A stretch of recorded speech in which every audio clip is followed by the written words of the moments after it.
Hello, Stargazers! I am your magician, but you can call me Aster. And today I am joined by... The judge. You did the same thing last time. Yeah, I know.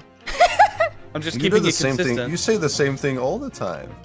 Well, yeah, because that's a catchphrase. Fire in the I hole! A 5-month apprenticeship! Thank Fire you in the so hole? much! Thank you, thank you, Holy thank shit. you! Money well spent. I appreciate it. 88F5YT. Hey, guess what? Guess what? You won't be able to hear, but I can do that now too. Hold on.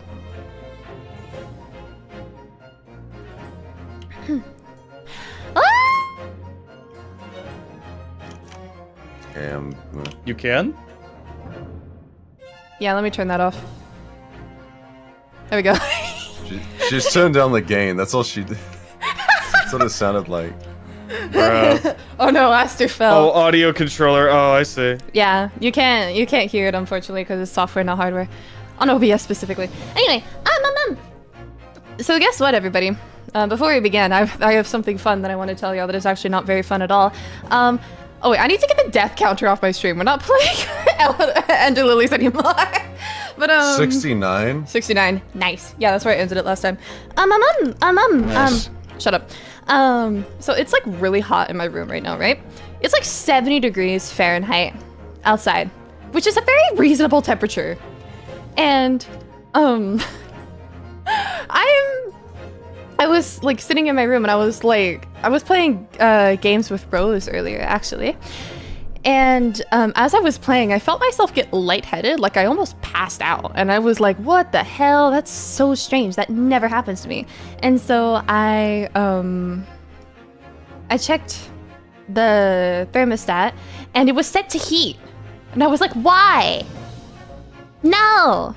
It's 70 degrees outside. We don't need heating. And it's especially hot in my room for some reason. Like, I kept the door open. I opened the window where it was like 60 degrees outside because it was like 75 in this room, which is stupid. And I nearly passed out, and I still feel a little bit dizzy, but we're gonna power through because it's Ace Attorney. Also, I have ice water and a bowl of very cold cereal with me, and I'm about to do voice acting. Fellow voice actors, do not try this at home. how much in Celsius? It's reasonable. But when you have heating on and it's that temperature, hold on. 70 Fahrenheit. It's 21. It's 21 degrees Celsius. Yeah, 21. Anyway, thank you. Let us begin! I'm gonna be eating intermittently. So if Speaking you hear me... of Capcom games, Monster Hunter Wilds is pretty cool. Oh yeah. If I ever Judge need just to... beat the game. If I ever need to take a break, please feel free to talk Monster Hunter Wilds with my two joinees for today.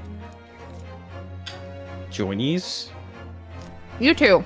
Anyway, let us begin. Let us commence forth. That's right. Various misgivings. British! We're off to an amazing Yeah. start. Will your mic pick up your fan? I don't have a strong fan like Bookman does. I have it all the way up, No. actually. My mic will pick up Aster though. Yeah. Anyway, let us go. Oh my god. I only carried 4 passengers that night. I swear it. But like the stream where your voice at. Thank you very much. I hope you enjoy some of the other stuff that I have to offer. Well, I for one was told I had to pay 5 pence for the bus. You fiddled us. He fiddled with us on the fair, he did! And then I saw the blood curdling sign as well! It's all too much! Back up. I tell you, I saw McGilded. Private! Fucking. I tell you, I saw McGilded stabbing that man. Everything I said before stands. Oh, yes, he stabbed him. Yes, he did. I think so. Yes. You think so?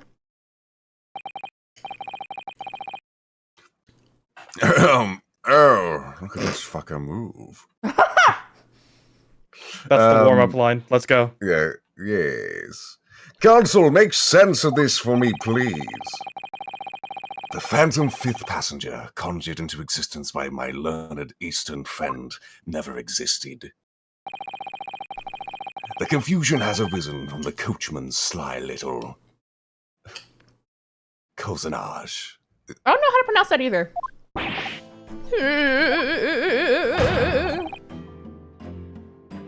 Beppo, explain yourself! I'm terribly sorry, Guildmaster! The guild's fare is 4 pence across the board. You know that. Am I to understand that you've been overcharging our passengers by a penny a fare? It's so cold.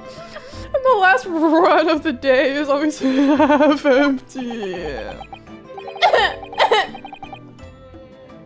You have been dishonest, coachman. I'm sorry. You're a disgrace, madam!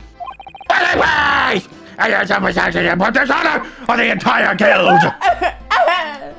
If I may, sir, I had to pay 10 pence on the bus just last week. Four passengers at 5 pence each is, yes, 20 pence. I've done the arithmetic 10 times already, but I just can't make the results come out differently. No, that figures. Well, it would appear that one of the aforementioned misgivings has already been explained. So, counsel for the defense, your cross-examination, if you please. We've already had the pleasure of protracted summation examination today. I see you intend to continue the parlor games. Absolutely! He doesn't deny it.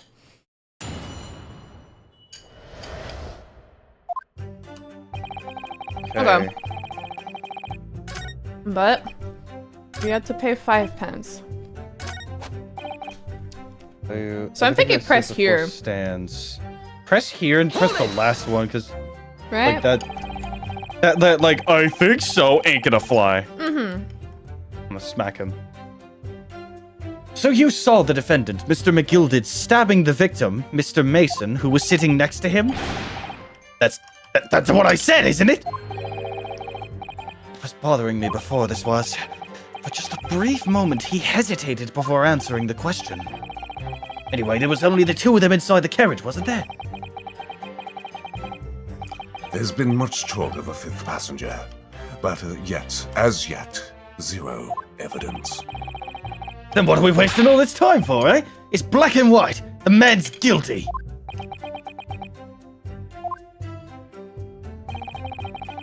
Something about Mr. Fairplay's testimony just jars with me. I wish I could work out what it was. Okay, so not yet. Hold it! That says. I'm saying press Beppo. Yeah. Earlier, you testified that you saw the moment when the defendant allegedly stabbed the victim, didn't you? Oh, yes, that's right. You said that the victim was on the floor and described the assailant holding the knife in an ice pick grip. Are you all right? Suppose I might have, yes, put the cart before the horse, maybe. What's this? Well, I'm quite sure about most of it. I was just driving the horses when I heard a scream from the seats on the roof deck. Oh, I expected that was me, sir. Then when I turned around, yes, I saw it through the skylight. The gentleman was on the floor and the knife was sticking out of his midriff. And that's right, yes, and the fellow holding the handle was the famous man, yes. So, in short, you didn't see the moment when the victim was actually stabbed at all? I really thought that I did, but when I go over it again in my head, no, I suppose I... Okay. What the fuck was that? Excuse me. Truth. Do you have something to say about that, Mr. Fairplay? Now you listen to me. I know what you're thinking. He didn't really say the exact moment the fellow was stabbed. What are the chances of that? Huh? Are you asking me or telling me? He's getting flustered. I might be able to extract some new information from him if I answer correctly. Would he have just happened to see the exact moment the crime was committed? No chance. No chance! Well, it is a little hard to believe, certainly. Unless you spend your time peeping through a skylight on the top of an omnibus, that is. Peeping? I'm a respectable city banker, I'll have you know. And I know what I saw. I remember it as clear as a Bellerin day. It was a grim scene, I don't mind telling you. Thank you, Mr. Fairplay. Oh, excuse me if I was getting a little hot under the collar there, my lord. I would ask you to supplement your testimony with a clear statement about what exactly you saw. Oh, I can do that, all right. I'll tell you just how grim it was. Oh, You think I'd forget the sight of those blood-soaked hands after that butcher stabbed the men? not hands. Ah, Gloves. Objection. Blood-soaked hands. Well, I admit that soaked might be laying it on a little thick, but anyway, there was definitely blood all over them. Both of them were covered in it. Well, I'm very sorry to disagree, Mr. Fairplay, but that's more than a little peculiar. What? Here are the gloves worn by the defendant, Mr. McGilded, on the night in question. Oh, yes, right. And there certainly does appear to be a sizable dark-colored stain there, but as I'm sure you can clearly see, it's only on the right-hand glove.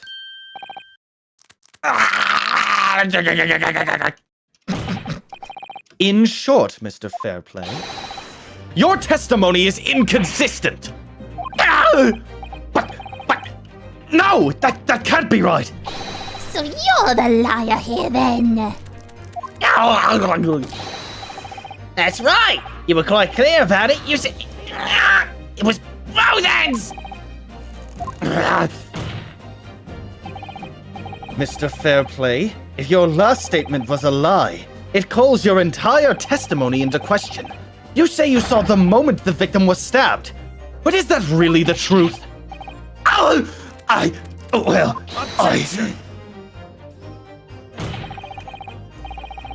It was a simple mistake. You can't justify accusing this man of lying. Yes, it wasn't both hands. It was only one. But the fact remains. The victim's blood was on the deceased. No! Mr. Fairplay categorically stated that he saw blood all over both hands, which means there's a strong possibility that this witness was deliberately trying to mislead the court. Why? Why? I'm a city banker, for pity's sake! My word should be the gold standard! I'm a gentleman, not some gutter snipe! Upstanding members of society don't prevaricate! He's claiming to have no reason to lie. Welcome in, Skeletor and Grim, and welcome in, Fanta. But is that really the case?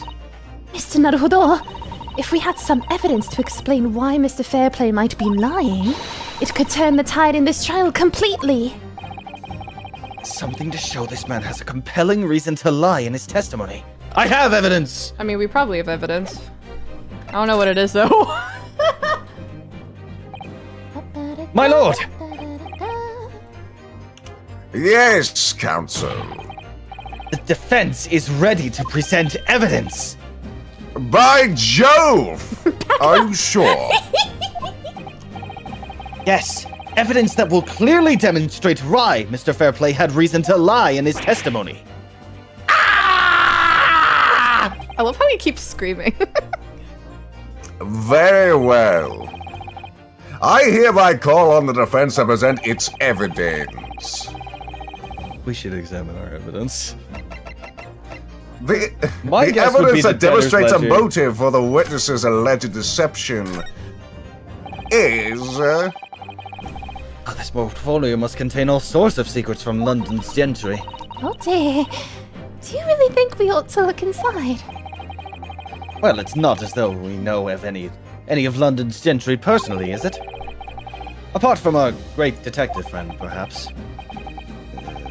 Actually, I wonder... I assure you we will not find Mr. Sholmes's name inside. Well, let's see what we do find.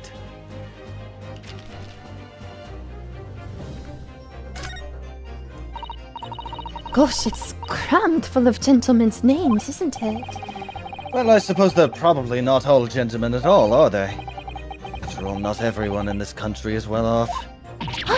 Goodness! What is it? Look at this! Do you see the name here? Bruce Fairplay. Should that mean something to me? It does sound strangely familiar. Bruce Fairplay! The witness testifying at this very moment! Oh, yes, of course! The banker! Why is his name in here? Stop He right borrowed now. 20 guineas, Why? did he? You should just And give up now. No, look, no. the repayment date is fast approaching. It's possible that this is just a coincidence, of course, but this could be very useful information. Is Bruce Fairplay. Present. Take that! Oh my gosh, I had something stuck in my throat right as I almost said this. That was about to be super embarrassing. This? This is a list of all the debtors who owe money to Mr. McGilded. Yes, a list of innocent names crippled by the accuser's extortion. The point is, among the names of these debtors in your name is your name, Mr. Bruce Fairplay. What? Mr. Fairplay, are you currently indebted financially to the accused? No. Well, it's barely worthy of being called a debt. According to this ledger, you owe 20 guineas. Not an inconsiderable sum of money, wouldn't you say? Well, what of it? Let's suppose Mr. McGilded were to be found guilty of murder. What would become of your debt in that case? These documents state the loan agreement is forged between two individual parties.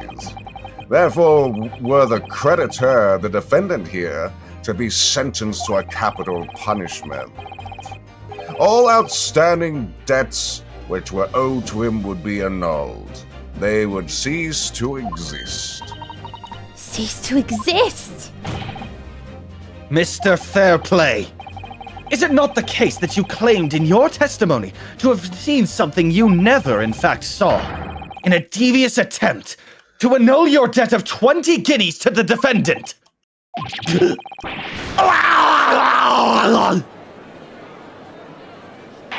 Perjury. Order! Order! Order! Back up! Mr. Bruce Fairplay, Yes, my lord. Spit on that thing. let Shut up! Hi, Kendra. Welcome in. No! Let me ask you again, and be aware that your answer may have most serious implications upon your future, sir. Did you or did you not see the precise moment in time at which the defendant is alleged to have thrust a knife into the victim?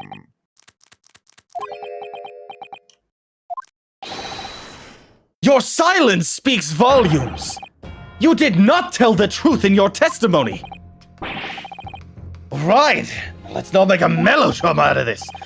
Perhaps I did overstate the truth a pinch. A pinch?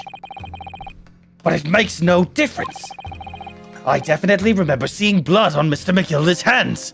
Both of them. And yet, only one of the defendant's gloves, which we have here as evidence, is stained. So you keep saying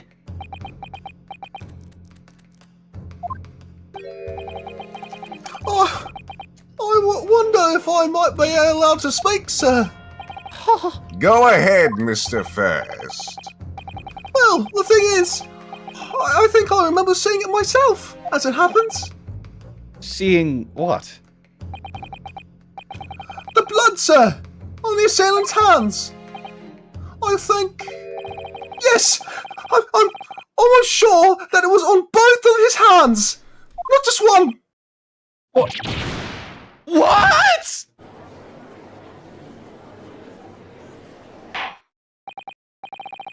It would appear that we're going to need further testimony from all you witnesses. This time, I would like to know precisely what you did and what you did not see. Do I make myself perfectly clear? Yeah. Mr. Naruhodo, this is good news. The course of the trial seems to have shifted slightly at last. Yes. I might finally have a chance to turn things around here. Okay. Drink some water. Yes, good work, Danny. You ate that up. There was blood on both hands of the assailant. I sincerely and distinctly remember that. However, I suppose you might say I didn't see the exact moment the stabbing transpired. If that matters. I remember seeing the knife, and I remember seeing both of the attacker's hands with blood on them. I didn't actually see anything myself, no. Not until I heard the scream. Anyway, the fact remains. There can't have been anyone else inside that carriage, or we all would have seen.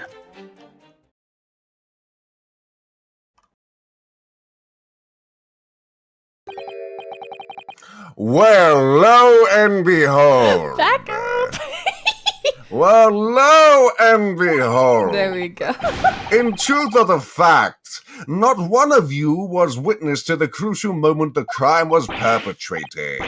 I apologize, my lord, but honestly, there was no one else inside that carriage, and the man's hands were covered in blood. That much incriminating evidence is tantamount to saying we saw the man do it. That's really not what testimony is about. Let us examine the interior of the Omnibus once more. The victim's fresh blood is clearly visible on the seat, corroborating the witness's accounts. Collaborating. I hope you're having a wonderful...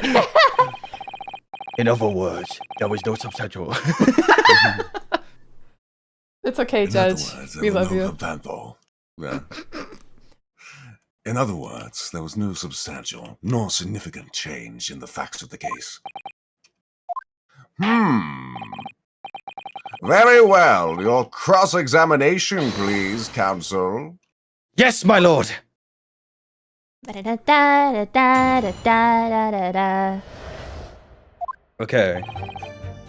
There was blood on the both hands. Okay. I didn't see the exact moment.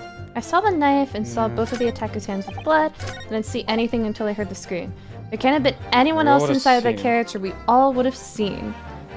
This one is like, this is the one that I'm kind of locked on, right? Press it. Hold it! Hold it! And everything you saw of the incident was through the skylight on the roof of the omnibus? That's right. It was fiercely cold that night, but the glass wasn't frosted over. Oh yes, I remember. I was shivering. It was a bit so bitter. Which rather begs the question of why the pair of you were sitting on the roof deck in the first place. Well, I don't know about this young fellow, but I couldn't enter the cabin. Oh? Why not? It was locked from the inside. Tried knocking, but no one opened the door. It was locked. That's right! And it's a public buff service, for pity's sake!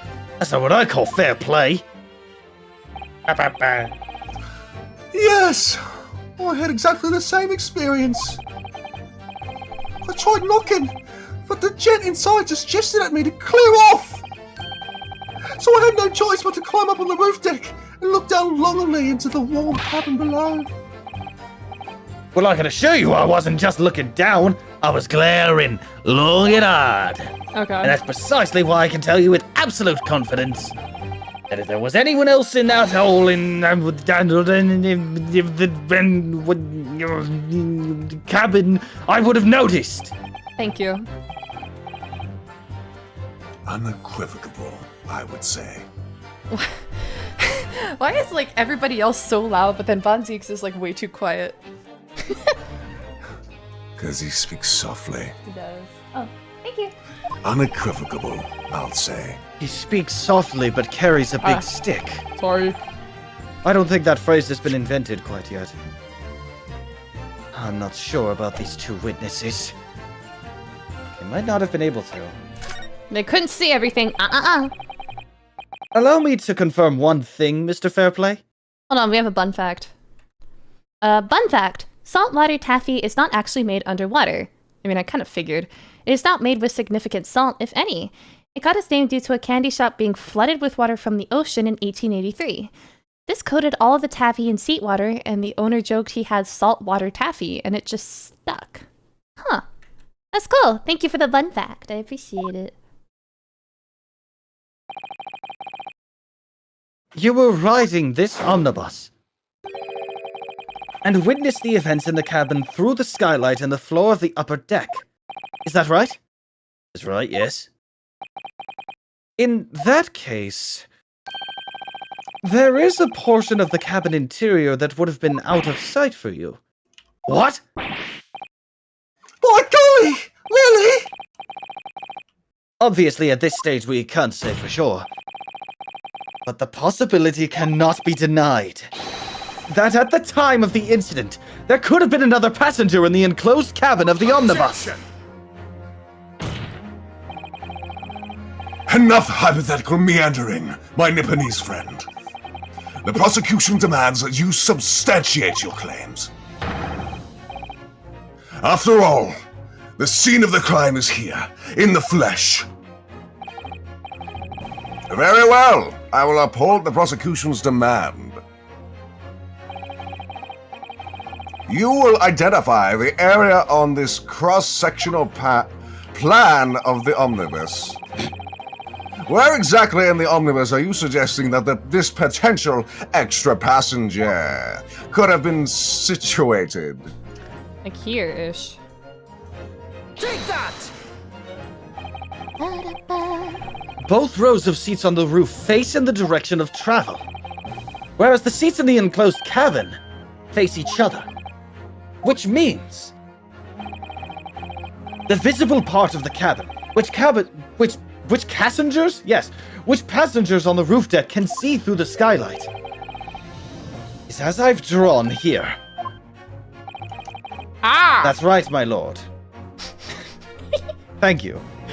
As you can see, the seat opposite the one on which the victim and his attacker were sitting is obscured from view. In other words, if someone had been sitting on that seat, it's quite possible that these witnesses would have been completely unaware of it. Objection! Sorry. It's quite possible. Some phantom was sitting there. You Nipponese have a forbidden habit of obscuring the truth in an ambiguity. Stumbled over my words. Don't I worry, concur did with the that earlier. prosecution's rejoinder. In a British court of law, evidence is paramount. I cannot entertain this conjecture, counsel. That is, unless you're able to put a name to this mysterious passenger to whom you speak of. Can you, Mr. Naruhodo? I honestly don't know. Who could it have been? Who could have been in the other seat, which was out of sight from the witnesses on the roof deck? I have an inkling. It takes attorney, you always say yes. I understand, my lord. The defense would like to put forward a name. You are a fool. What response was a desperate attempt by a man who has no notion of his own limitations? A toast to hard lessons not yet learnt. Let us not delay, counsel. The defense is still to name the passenger in the other seat. This could be it. This could be the chance I've been waiting for to turn the trial in my favor. On that night, on the night of the murder, Should he be drinking during court? It doesn't matter. the person occupying the seat in the omnibus cabin that was obscured from view was Isn't it him? Magnus McGilded. Can only be him. Yeah. Our defendant seems sus. What? The passenger in the enclosed cabin that the witness on the roof deck failed to see has to have been Mr. Magnus McGilded.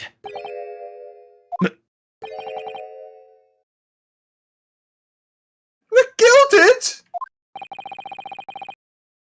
What are you talking about, counsel?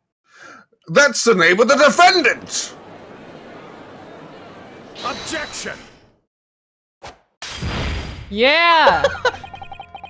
If I desecrate this chamber by smashing my hallowed chalice, do forgive the discourtesy. Lord Benzeeks! What the fuck? People talk of those tiny island nations in the Far East as having a learning and culture of their own. But I see they use the terms ill-advisedly. That's crazy. What are you trying to say? Let me explain in terms that even a student of an artless backwater such as yourself might understand. When the bloody scene unfolded, the victim and his assailant were sitting side by side. Multiple witnesses have attested to that fact. It's the very premise on which this case is built. This man is super racist. I mean, yeah, like, You like this guy, Esther? but shut up. He has a redemption arc. But, like, it's also 1900. Objection! But that premise may be wrong. Judge. We I missed didn't it. see it, sorry. What? There we go. If the victim was sitting really beside Mr. McGilded, oh my god, it creates an inconsistency that can't be reconciled in any way. What inconsistency, counsel? The defendant's gloves, my lord. Both witnesses made the same testimony. They claim that there was blood on both hands of the person sitting next to the victim. Yet we know the truth to be otherwise. Only one glove bears the gory remains. The point is, even in the face of this irrefutable evidence, both witnesses have maintained their stance. Yes, their testimony remains unchanged. Exactly. They both adamantly swear that they clearly remember seeing blood on both hands of the assailant. In short, their memory of events is correct, and their testimony reveals the truth. It was somebody else sitting beside the victim that night, a third party we have yet to identify. And the victim's blood was on that passenger's hands, both of them. Objection! And who was this third party? Obviously, the true culprit! Extraordinary!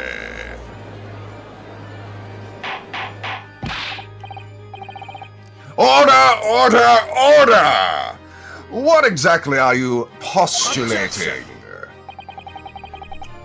The defense's postulation is just that, nothing more than conjecture. The witnesses have clearly stated that they saw the accused. But when elaborating on his testimony, Mr. Fairplay said the two of them were wearing hats, and I couldn't exactly make out their faces. Yes. The tops of their heads were obscured by the roof. I could see the rest of them, though. Yes, that's right. Both gents were most certainly hatted. Hatters don't tend to notice such things, sir. And what particular styles of hat did you two gentlemen sport, Mr. First? afraid I don't remember. And you call yourself a hatter? The style of hat makes no difference. There was no third passenger in that cabin. How can you be sure? Because if there had been, the accused Mr. McGilded would undoubtedly have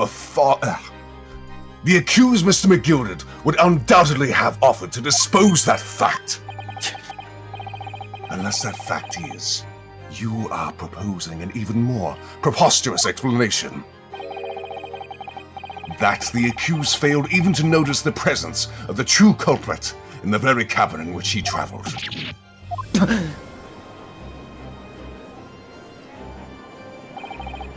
He's right. If there was another person traveling in the enclosed cabin of the Omnibus, it's inconceivable that Mr. McGilded would have been unaware of it. Order! There is clearly a simple solution to this problem. Bring me the accused, Mr. McGilded, to the stand. Well, what say you, counsel? The prosecution objects, my lord. On what grounds? As a suspect, you will have already made a full statement to the police. But what if there's some reason why he's unable to speak freely? Magnus McGilded is no uneducated ruffian. If it indeed turns out the man has been withholding information, you can be sure it will have been a most deliberate act. Counsel for the defense, what is your opinion? My lord, should we ask Mr. McGilded to testify? Or not? It's Ace Attorney.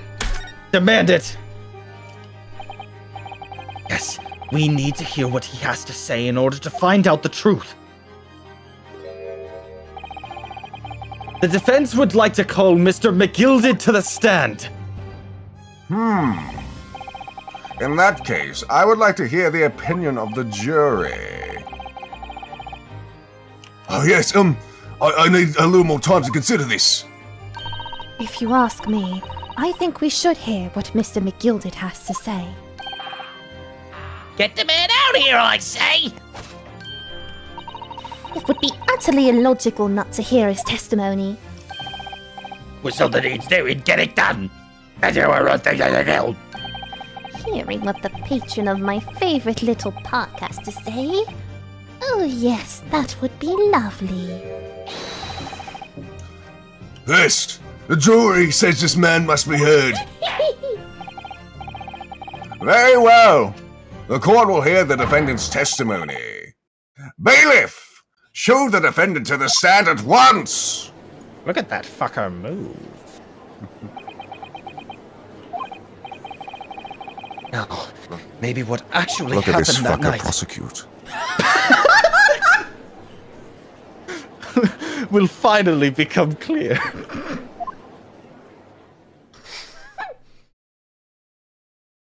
Beautiful.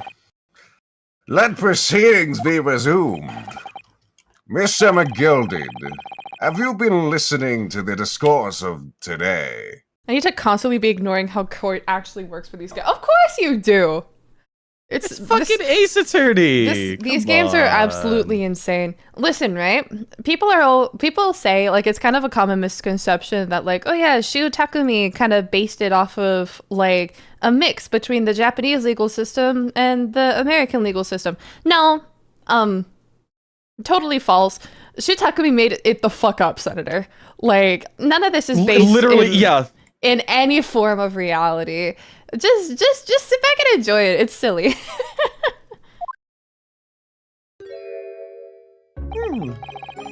To be sure, I have, my lord.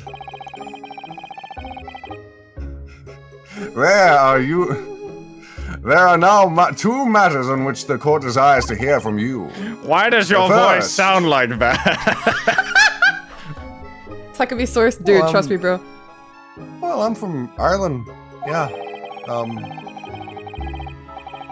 Is whether or not there was a third party with you in the Omnibus cabin as proposed by the defense. The second, is that if such a person was indeed present, why did you conceal the fact from the police? Begad, no! 'Tis not my nature to hide anything at all. Just answer the question, please. The truth of the matter is, I've been desperate about this all along. Do I tell yous all, or keep my mouth shut? Tell us what, Mr. McGilded? The fine fella representing me is absolutely right. In the carriage of the night with myself and the other man, there was another passenger. It's true! Aye, and 'twasn't me who helped the little urchin get away after it all happened. You... What?!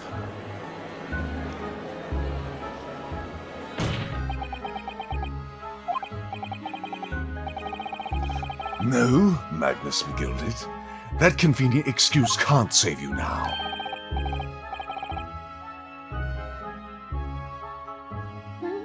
I'm truly sorry. So I am, Lord Van Zeeks. I'm sure you'll be wanting to know why I said none when I was just taken in by the police. I do be having a very good reason, I assure you.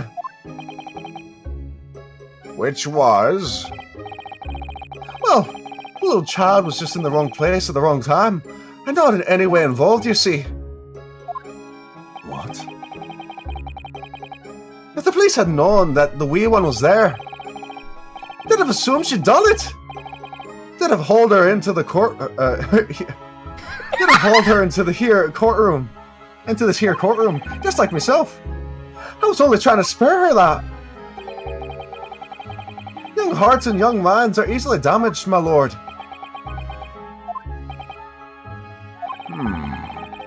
And who was this young child of whom you speak? That I don't know. You don't know? Aye, well, the wee thing just happened to be in the carriage that night. I never saw her before or since. We have absolutely no reason to believe this man. The prosecution calls for this witness's statement to be disregarded by the court. You know, I wouldn't be surprised if the urchin isn't here in this courtroom as we speak, listening to the proceedings. Smoke! Look, someone's trying to get away! After them! Storios, we can't see anything through all this smoke! What is going on?! Be careful, Mr. Naruhodo! Cover your face! Oh, I'm drinking! Bailiff! Don't let the accused escape! Secure the omnibus! I hereby call an emergency recess.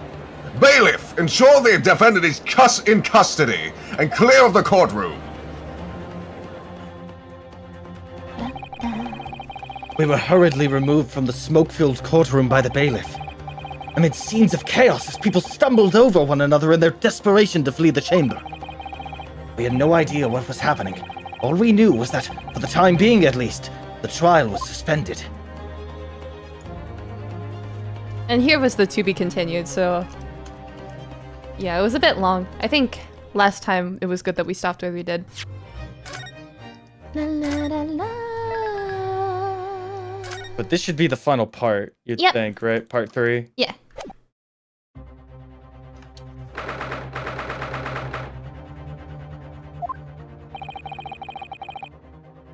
What on earth just happened in there? Everyone just started Naruhodo! screaming! I've managed to find out what happened. Mr. Sato! I was told it was an advanced form of smoke grenade, a type of exploding device that releases smoke. A smoke grenade? It sounds like the sort of thing ninjas use! They're just making sure everything is safe now. I think the trial will start again before long. But... who would have done something like that? The police managed to catch someone who was trying to flee the courtroom, apparently. Flee the courtroom? Why? Well, it's a young girl of around 15, I hear. A young girl? Then, could it be the other passenger that Mr. McGilded was just talking about? My thoughts exactly. So he wasn't lying. Oh, What's become of Mr. McGilded, actually? There are so many things I need to ask him about. But he's not here! I think he was summoned to the prosecutor's antechamber to answer questions, along with the young girl. Who is she, I wonder? And what was she even doing here at the trial? She was taking a huge risk, and for what possible benefit to herself? There's another matter that's troubling me. What's that? The 20 pence. Oh, According to the coachman, Mr. Beppo, he took 4 passengers that night at a fare of 5 pence each. That comes to a total of 20 pence exactly. But now it seems that there were in fact 5 passengers. Which means the figures don't seem to add up again. She's right. That is strange. Counsel for the defense kindly proceeded to the courtroom. The trial will recommence in 5 minutes. Like any other courtroom drama, I had nothing but my lucky charms. Insane, by the way. Rotter. Oh, thank you, officer. We'll go in straight away. Well, whoever she is, I imagine this young girl will be asked to take the stand and testify now. I really can't imagine what she's going to say, but it could alter the whole direction of the trial. We'll know soon enough, Miss Subtle. Yes! I wonder who's going to voice the Skull character. Could it be... Wow, could be anyone. Could be anybody, really. Anyway, I had to But I've practice. actually worked on my voice. I had to practice this one. Damn it! I was going to bait you into... Sorry. It's like, oh, have you loaded yet? No, not yet. You always say no. I'm just waiting for you to tell me, hey, I think I've got it now. Yes. That's what I'm waiting for. Oh, it's a big deal. Oh, it's a big, like it's It's tough, a big jump, yeah. I get it. Oh, goody. I'm getting There's the there. young girl next to Mr. McGilded. Look! She must have been the one who caused the disturbance before.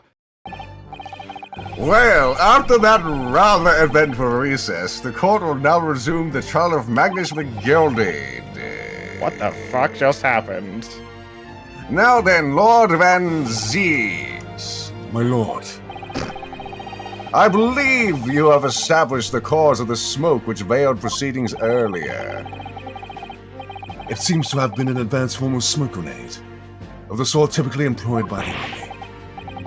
Good gracious! The army? What in the devil's name?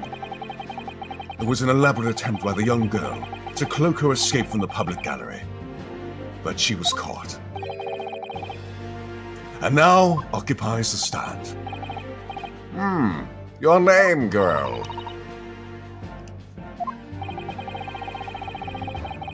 Are you responsible for the smoke grenade which induced such pandemonium here in my courtroom? What is the meaning of this deplorable behavior? If I may, my lord, Yes, Mr. McGilded. I think perhaps I ought to explain here. Why it is that this wee lass here was here in the first place, and why she tried to bolt like that. It's all tied up with the evidence of that night, so it is.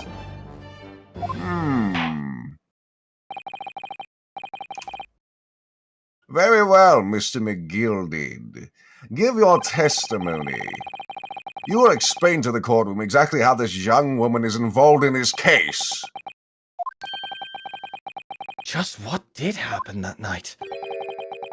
It's not like a defense lawyer needs that information or anything.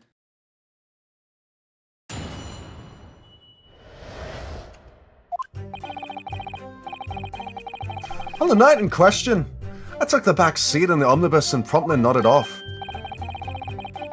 Then begorra! A loud thud and a wee scream woke me up with a fair start. There was a fella collapsed on the floor at my feet, so I set him up in the seat across from me. Then I turned to find out where that scream had come from, and bless my soul, what did I find? There was a child in there, all curled up in a ball, hiding her wee self away.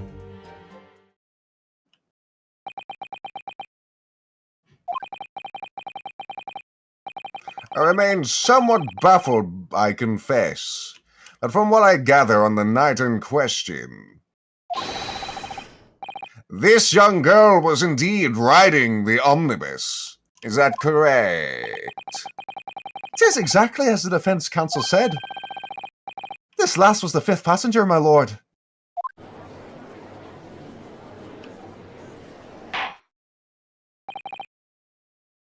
Very well.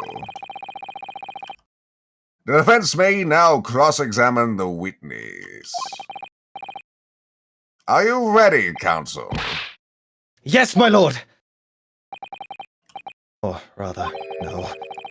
I have no idea where to start.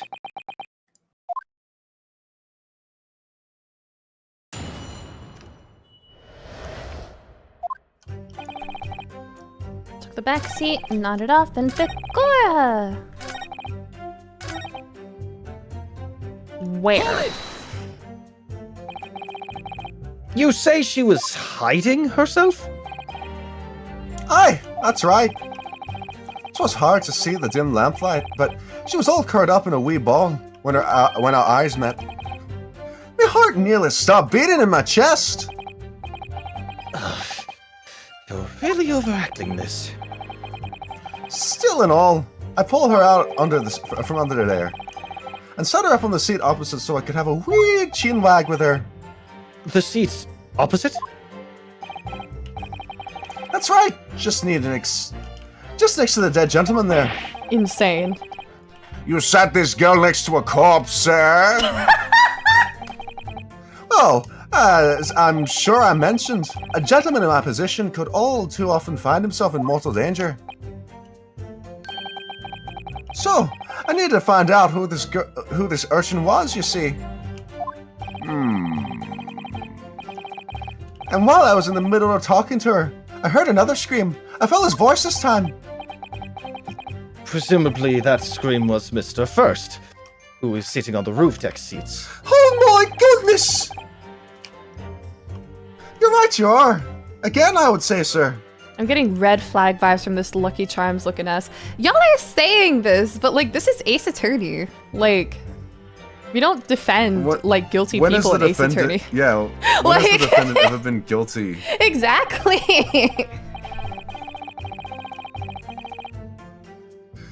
Looking down through the skyline, he must have been this young girl and the gentleman with a knife in his belly. In other words, the previous witnesses did not, in fact, see you at all, Mr. McGilded. What they believed to be yourself and the victim was, in fact, this girl and the late Mr. Mason. Aye, my lord. I was, as I think everyone understands now, sat at the back of the carriage out of sight.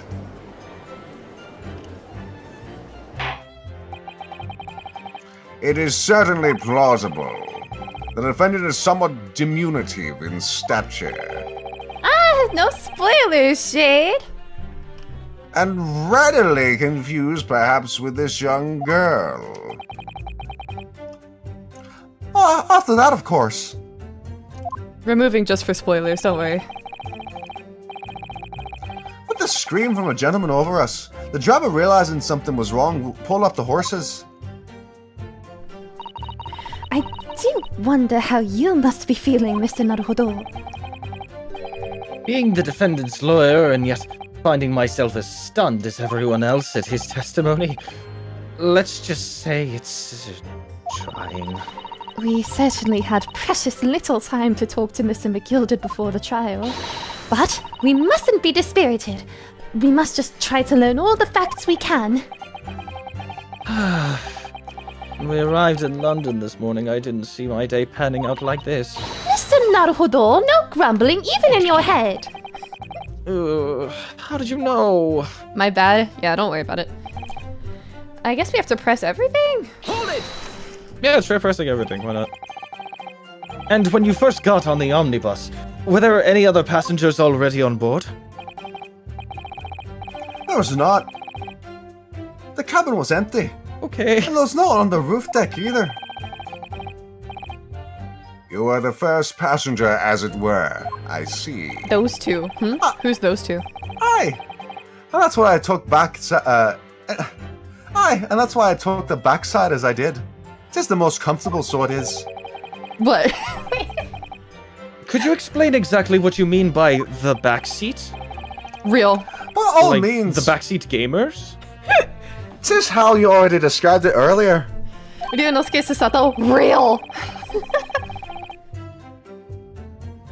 I'm talking about the seat opposite the one in which the poor gentleman who was stabbed was sitting. Like I said, tis was the most comfortable and where I feel most at ease. And of course, I enjoy gazing through the skylight from time to time as well. Ooh! Then Begorra! A loud thud, you say? And a scream? Aye, that's right. How can I explain it? It was like the sound of someone falling to the ground. That sort of noise. So, you think it was the sound of Mr. Mason falling to the floor, having been stabbed? Well now, you remember I was asleep at the time, so I wouldn't like to say. And when the sound woke me up and I opened my eyes, there wasn't a soul to be seen in the carriage but the fellow on the floor. You didn't see anyone. But at the same moment, you did hear a scream? Ah, from the seats above you on the roof deck, I presume. Not above me, no, my lord. 'Twas from inside the cabin. But I wasn't altogether thinking about the scream. No! I was too stunned by the desperate sight before my eyes. There's a fella collapsed on the floor. You sat him up! The victim, you mean? That I did. On the seat across from me, as I said, I could plainly see the poor devil was already gone. And you wouldn't leave a dead man just lying on the floor now, would you? Just common courtesy. So it is. I find that a little hard to believe. Ah! Ada! Lord Van Zeeks! How do you pronounce Ara? that? Ara? Ada! I have no idea, because I mean, Ara is a Japanese, Yeah, that expression, yeah. right? Ada? Yeah, that's strange, huh? Ada! Lord Van Zeeks! Now, why would that be? You wake to find a man lying dead at your feet in a carriage. Any normal person would hail the cabman. Any upstanding member of London society, that is. Well now, as you know, I'm in something of a special line of business. In the business of lending money at exorbitant rates of interest. Unfortunately, my lord, not everyone is thankful for the help I offer them, and some of them would even see me dead. So I do try, where it's possible, to avoid getting myself in a tangle with trouble. Are you suggesting you were just going to leave the man there? Heavens alive, no! I was always intending to report it, so I was. Only, I had a mind to find out the whys and wherefores first. The whys and The the whys. whys and wherefores? Wherefore means why, so the whys and the whys and the whys. Right you are. There were some details I wanted to understand before anyone else got to the meddling. The wee scream I heard, for example. Wouldn't your good self just do the same? Yes. The scream he says he heard at the time as the thud. At the same time as the thud of the victim collapsing. I'll be as envious as I well please. And bless my soul, what did I find? I'm afraid I don't understand. I'm sure you told the court that there was no one else in the carriage except yourself and the victim. So I did, sir, so I did. As far as I could see, that is. What do you mean by that? Well now, 'tis a queer thing. The wee scream I heard as I woke up. It came from, if you'll excuse the vulgar expression, under me backside! Good gracious! Under your backside? And when I lifted the seat on which I'd been sitting, I found there was a wee cubbyhole. There was storage. Mr. Naruhodo, we can examine the omnibus ourselves, remember? What? So look at the cubbyhole where she was? Let's open the door and go inside. Was that there before? That looks... I don't remember this. That's blood, isn't it? Is something wrong? Oh, it's just, well, this blood stain is so obvious, that's all. And yet Von Zieks has made no mention of it. I suppose that does seem a little strange. Why do I have such a bad feeling about this? Yeah, what, we're talking about this compartment? Yeah, the seat has a handle. Yeah, this one. This is a storage compartment, but there's nothing in here. It's totally empty. Something doesn't seem right here, but I can't put my finger on what it is. Something's Someone's wrong, tampered I can with- feel it. Something's wrong! Alright, thank you, Susato. Yes, of course. The whole bus was submitted as evidence. This would be a very good time to have a thorough look around inside. And that's when I found her. Alright, that's everything. Thank you, I've heard in there. So yeah, we did need to press everything. The events as explained are clear in my mind. However, at least one conundrum remains. Who is this girl? Her name is Gina Ledstrand, my lord. Lestrade, like, Lestrand, my lord, yeah. Okay. Lestrade, like the, inspector from the Sherlock Holmes stories.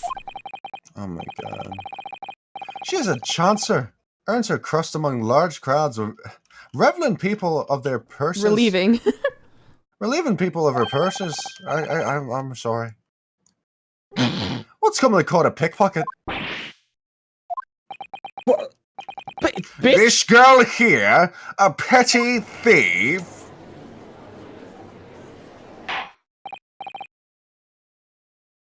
Order! Order! Look at this fucker pickpocket. Is this true, Miss Lestrade? Miss Lestrade, you will answer the question. Ah! Holy... How dare you! What the... What is the meaning of this? Ah! The girl, she's gone! Open your eyes! I'm over here! Good gracious! How? What was the point in that little sidestep? I know what you lot are thinking! Grown-ups are all the same! This dirty little dipper, you'll say, slipped up and got caught in the job. She got herself backed into a corner, so she knifed the jet. Go on! That's what's in your heads, ain't it? No, not at all. This is a court of law. We're here to determine the truth, not cast...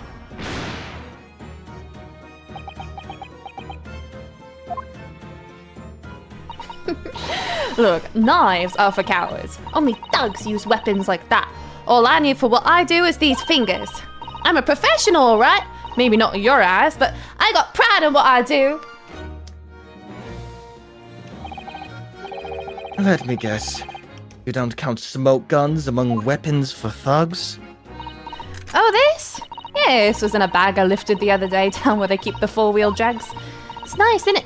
I like the pink best. Ah! Do not wave that thing in my direction again! So, you admit that you were riding the Omnibus on the night in question.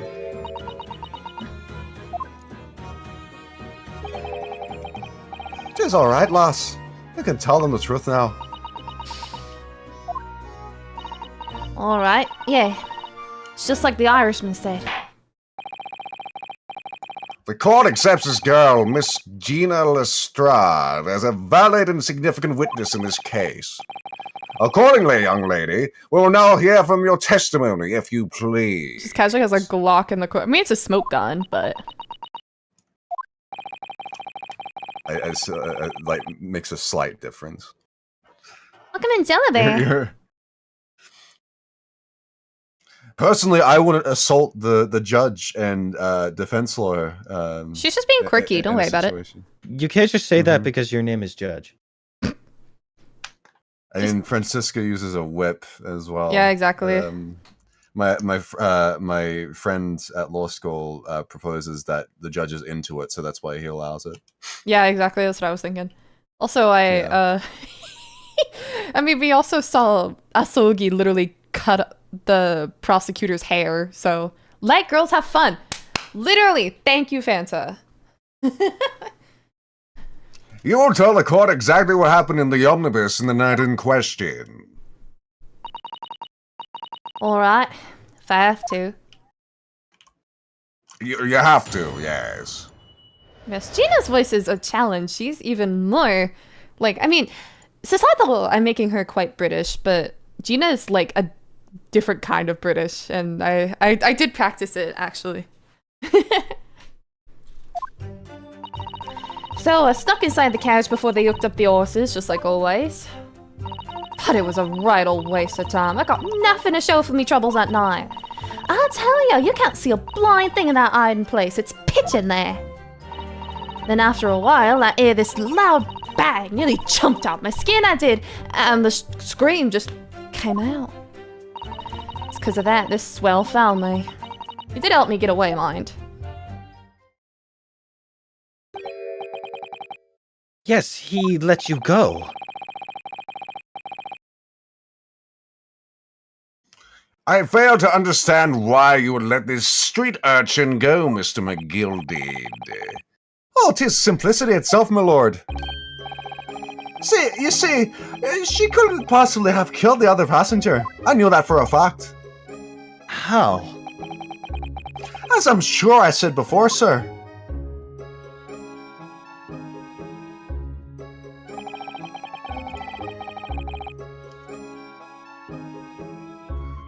I was sitting on the top of the place when she was hiding herself.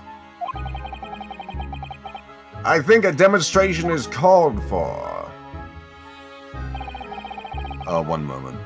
Oh, shit. Okay. Oh. Anyway, hi. How is everybody? What do you mean, what My girls? teeth hurt. There's me, there's Fanta, there's Ink. I don't know if Kendra's still here. Ah, I didn't mean to click it. I don't think Kendra's still here. Yes, Thank you. exactly. Actually, I'm curious now. I'm gonna look at my audience. I wonder what the split is, right? Between male and female. I'm gonna look at it. How many of your viewers are on YouTube? Most people watch me on mobile. 75 to 25, male to female. Not bad. Oh, that's interesting. So it also tells me where most of my viewers are. 40% are in the United States, which is my highest one. The second highest is the Philippines, with 5%, which is a drop, but still. And then after that, it's the United Kingdom with 3, then Canada, and then after that, it just drops and drops and drops. That's right, we'll dox you live. I can't see exactly who's who. Watch time from subscribers. 30% subscribed. That's also not bad. Because I mean, Alright, hold on a second. I'm gonna go use the restroom. I'll be back. Okay. I mean, I'm on my phone. Yeah. I'm also gonna go grab myself an Advil because my teeth hurt. Uh-oh. Yes, go grab Advil. I'm on my phone. Ink's on my phone. Most of the time, I don't like watching live streams on my phone, honestly. I mean, that's just me, though. So I was kind of surprised to hear that everybody prefers to watch on mobile. I watch videos on phone, but not live streams. I like watching live streams on my PC. Not from the Philippines, but I'm from Asia as well. Hey! Hello from the States! But, we've been live for 1 hour 15. We've made good progress, too. I think we definitely can finish this case today. I'd rather be on my PS/PC, but I'm on my phone right now. It's basically because I can chat more easily on my phone and still work on my sketches. It's the opposite for me. I hate, like, for me, it's easier for me to type, like, lots and lots when I'm on my PC. I know how to type on phone, but typing on PC just feels better. Sif got me the keyboard that I'm using right now, actually. Got it for me like a year ago. It's been a while. And it's very comfortable to type on, but I feel like I've always been the type where it's like, oh, if I have like a really long message that I need to send, or something along those lines, I'm always like, okay, time to time to hop on PC and draft it there. I'm indifferent to both ways. I do a ton of work on my phone. It's easier on my PC. And the cubbyhole. Yeah. Hello. Mugman's not here right now, actually. Mugman wants to grab painkillers. I heard. I haven't left. It was just some important personal stuff. Oh, don't worry about it. How's everybody doing? Oh, thoughts on the case. What do you think so far? I'm liking it. Yeah, it's good. What do you think of Van Zeeks? He's Van so Zoinks? good. Mm-hmm. I think sometimes he could do to talk a little bit slower, but just sometimes. And otherwise, Okay. it's like literally perfect. Like, Okay. I feel like Honestly, you're... how's his shouty voice sound? It's great. He's mostly... I could see Okay, that you're cool. like channeling the objection line, and it's great. Yeah. Absolutely wonderful. Phone is easier to carry around, but I'd use my laptop too if I could reach it. Need painkillers for Oh my my god, I full was back. muted. Oh no. Fuck. No. I was trying to say, like, I want to get into a screaming match so fucking badly. Like, you got no idea. Real. I cannot wait for that. It's been so fun watching y'all go back and forth, by the way. Like, God bless. Yeah, that moment earlier in the damn, that was Oh good. my god, I felt so good. It was wonderful. Okay, let's go. Let's go. Let us commence forth. British. Yeah. Des, this is you, by the way. And the cubbyhole of which you've spoken is underneath the seat, I presume.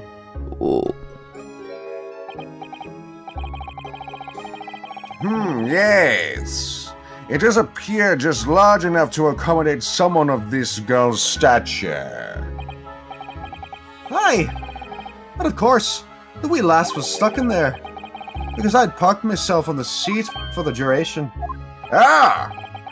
So you see. That's why I left the last bolt. That's why I let the last bolt. I knew that if the police found her there, they'd automatically assume she'd done it. But I couldn't have lived with myself if her young life was ruined when all that time I knew she was innocent. Even though you must have realized your actions would result in your own innocence being called into question. Not at all, my lord. Not at all. I knew in my own heart that I was innocent. So I thought it was worth taking a punt on my own good name for the sake of this less fortunate lass. My goodness. What a perfect gentleman. My lord!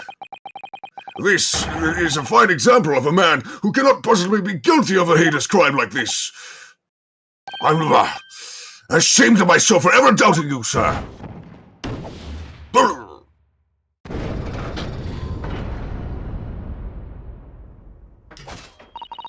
With calm, calculated reasoning, one arrives clearly at the truth every time. Pew.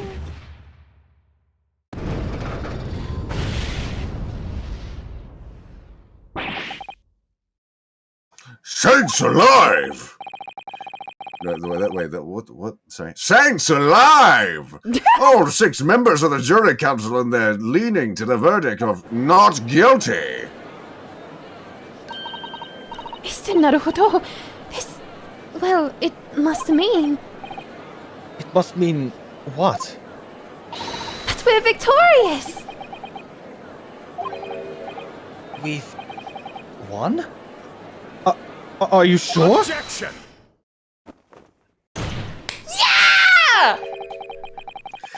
The sight of my iron heel Wellington offends. Pray do forgive the discourtesy.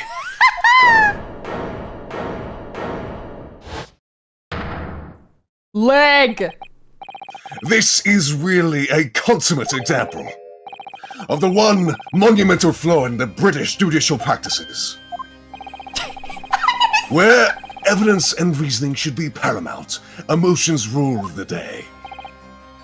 Emotion? The witness's latest statement gives us a clear insight into his true nature.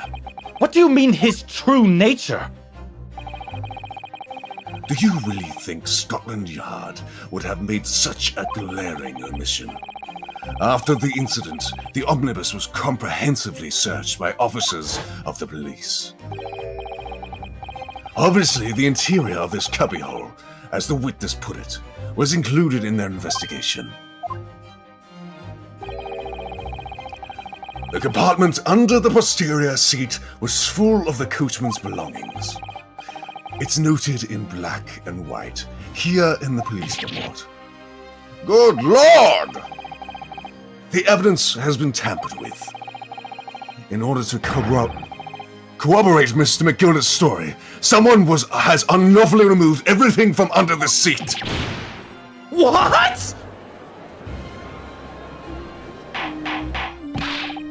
Order, order! How could such a devious contrivance possibly have been effected, counsel? Naturally, we must acknowledge the deficiencies of the constabulary in allowing to have this happen. However, I assume you, when the omnibus was wheeled into the courtroom this morning, the compartment under the seat was not empty. Well, my Nipponese friend. Me? When the carriage was submitted as evidence, doubtless you examined it in fine detail, as would any self-respecting practitioner of the law. Pray, what did you find the condition of under the seat? Pray, what did you find the condition of this underseat compartment to be? Oh, to be sure, the young gentleman will be able to clear this up in a jiffy. Sorry? Go ahead. It's all the courtroom now, fella. Oh, this is all an elaborate excuse by that desperate Lord Van Zeeks. Well, counsel, do you have something to say on this matter? How am I supposed to answer? What can I say about the state of that little compartment under the seat in the omnibus? It wasn't empty. Jet, Yes. What's our answer? What's our answer? It wasn't empty. Do you remember? Well, it was empty when we saw The it. compartment under the seat. But yesterday, last time we did this, there was, station equipment. Yeah. Like, inside of the cubbyhole. It You're wasn't right. empty, but when we looked today... It was... Okay. So someone did fucking tamper with it. It wasn't empty then. It wasn't empty? Is that our final verdict? But that's kind of saying I that didn't Von look! Zeeks is right. Yeah, wasn't there shit in there? But here's the thing, though. If it wasn't empty, then this is a really bad case against our defendant. Mm-hmm. We'd be saying that he's lying. What do we say? It wasn't empty. Above all, truth matters. Edgeworth taught me that.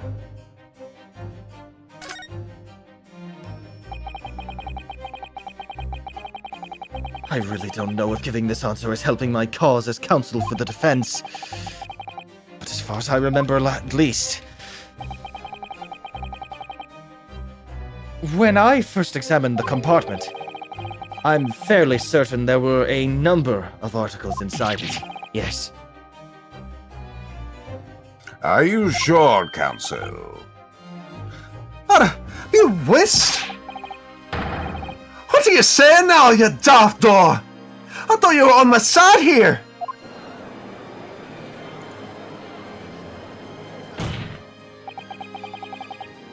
What game are you playing? Your task is to defend the man in the stand. Why would you say something to compromise his position?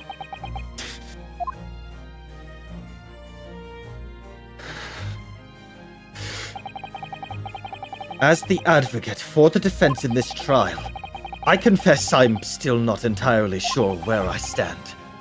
But it seems to me that I should state what facts I do know as clearly and honestly as possible. Interesting. This is not altogether pleasing, fella. I'm simply telling the truth, Mr. McGilded. Well, don't forget that you're supposed to be representing my best interests here, lad. Now then. A fella's memory is a curious thing, and not altogether reliable. Now the courtroom must consider the facts. That there was a cubbyhole under the seat is as empty as the devil's heart. So it is. Do you think perhaps it would be in your best interest now to admit that you might have been mistaken? Why? Why do I feel like something's not right here? I should like the jury to weigh in on this matter, I think. That compartment is designed to house equipment used to maintain the smooth running of the carriage. The Guild's rules state that the omnibuses should be properly and fully equipped at all times. So it certainly wouldn't have been empty on the night in question. Nepo isn't that irresponsible. That money-lending fleecer and the pig purse are lying! Ah!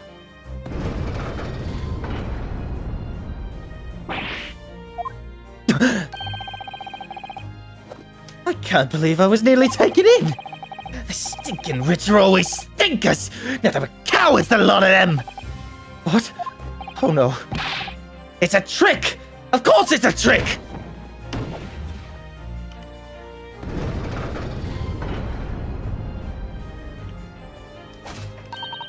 Quite so.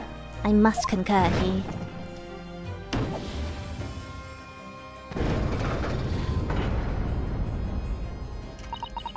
With calm, calculated reasoning, one arrives clearly at the truth every time.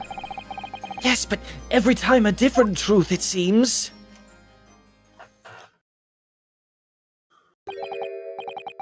My lord, I humbly exhibit the scales of justice. Clearly, a verdict of not guilty at this time would be wholly inappropriate. Thank you, counsel. But before we proceed any further, there is the matter of the outstanding cross-examination. Counsel for the defense, begin your questioning of the witness, please. Yes, my lord. What just happened? The whole balance of the trial just shifted almost beyond recognition. The Reaper of the Bailey is at work, it would seem.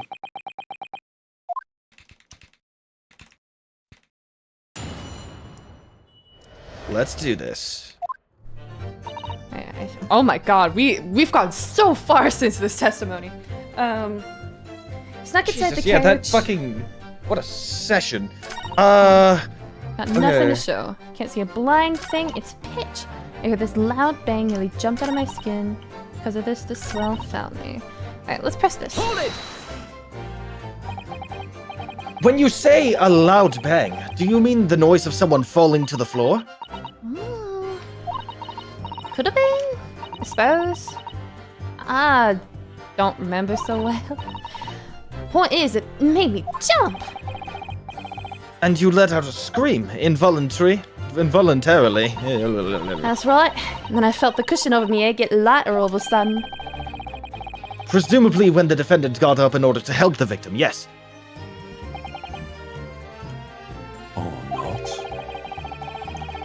It could equally have been the moment the accused stood in order to stab his victim, could it not? Well, girl, did you see what happened at that crucial moment? Yeah, I saw it.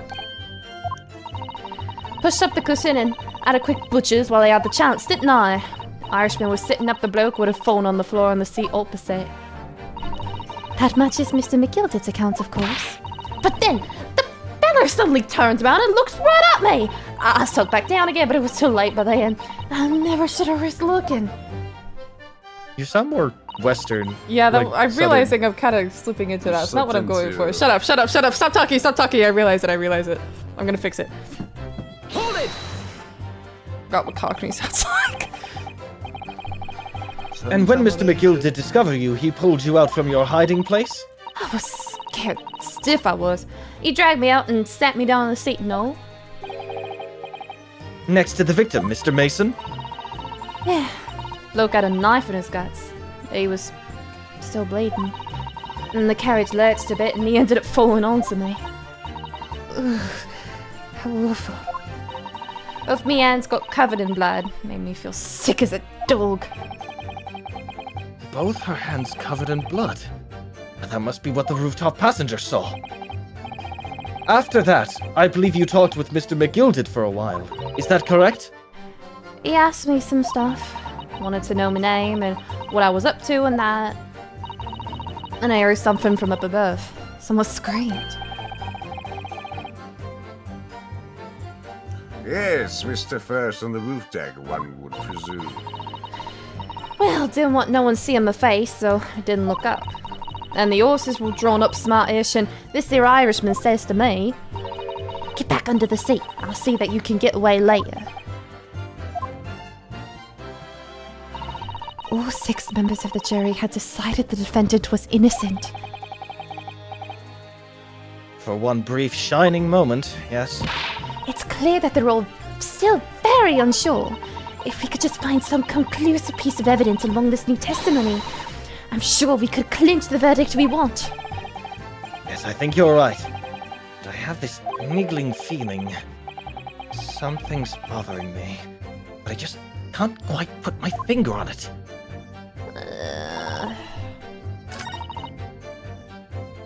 Not sure what to do here. Let's just start from the beginning. Do you have Yeah, I anything guess in so. particular? The third one had me like, I want to know what she's. Hold it! Maybe she could tell us more about the inside of it. So you couldn't see out into the cabin at all? Not a joke. Most days I push the cushion up with me head and look out the crack. And I can have a butcher's at who I'm gonna fiddle. I thought you were a pickpocket, not a butcher. I mean, I can have a look. See, I get under and as plus as the other ones say. So most of the time the passengers plan themselves opposite. But for some reason that night, this there Irishman spent the whole journey right over me head. And for that reason, you weren't able to push the cushion up to peek out, I see. Truth is, I ain't too happy in small dark places. Feels too much like being thrown in the clink. There it is. Excuse me. Best girl on screen. Is something Real. Is something wrong, Mr. McGilded? Oh, I do apologize. There's just something the matter, Counsel. I'm here to see Von Legs. Yeah, we saw it. You just missed it. You missed it, unfortunately. But it'll I'm just come back. wondering if... Sorry. I'm just wondering if Miss Lestrand's last comment made something occur to you, perhaps? You seem to be thinking something to yourself. Oh, no. This was nothing important. I was feeling bad for the poor lass is all. I remember feeling desperate myself as a young lad, shut up in the dark. It was terrifying, so it was. I see. Yes, I'm sure we can all sympathize. I'm still scared of the dark now. Aye. And I don't know about yourself. I find the darkness seems to be making everything you hear seem that much louder as well. Yeah. I suppose it does. Maybe. Miss Lestrand? Did you hear something that night? Anything? An unusual noise, perhaps? Nah, not really. All I could hear was the Irishman snoring. Be jobbers! There's no need to tell me the whole world of mere foibles, you little scamp.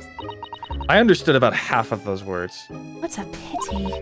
If only Miss Lestrade had heard something, it might have given us a vital new clue. Yes. What should we make of that last statement of hers? It's profoundly important! It's Ace Attorney! My lord! I believe the statement just made by the witness is profoundly important. Profoundly important? But all she said was that she heard nothing. Yes! Which is the profoundly important point. I'm almost sure of it. Almost. I'm almost sure that I don't understand the inner workings of your Eastern mind, Not Counsel. the racism. Nevertheless, Miss Gina Ledstrand, you will supplement your formal testimony by repeating that last statement, please. What? Supplement? What you on about? Don't give me all your fancy talk. I know what you're trying to do, well, it won't work on me. That's right. Insult the judge. Always a good move. I was straining my ears to work out what was going on, but all I could hear was snoring. Okay. We have something to present? I don't... I think we just know. press it. Well, let's press it first. Yeah, maybe just press it. So you were straining to hear what was happening the entire time, since the moment you heard yourself. Hid yourself.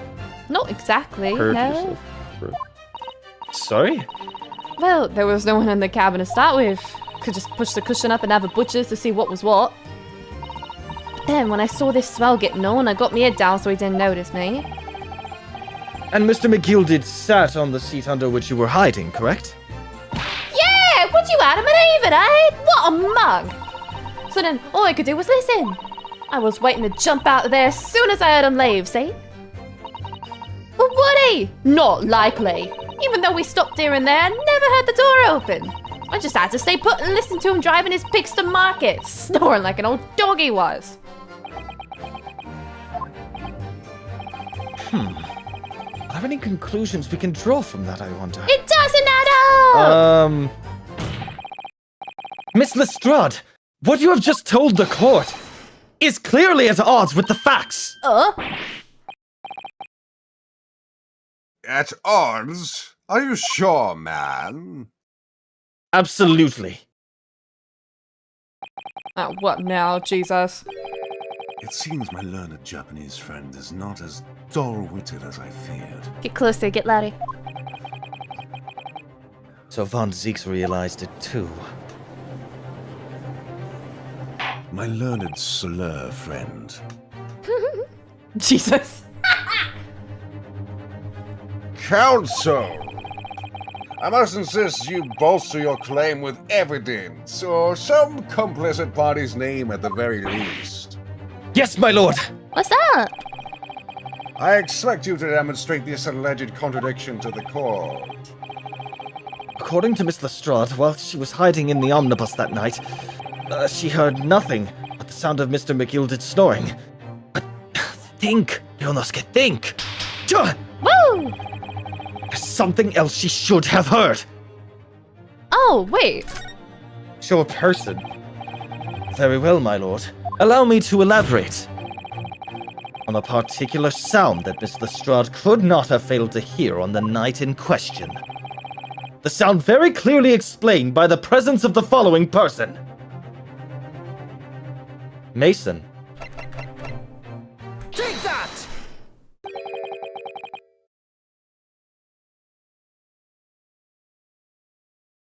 Thrice fired Mason? Yes, my lord.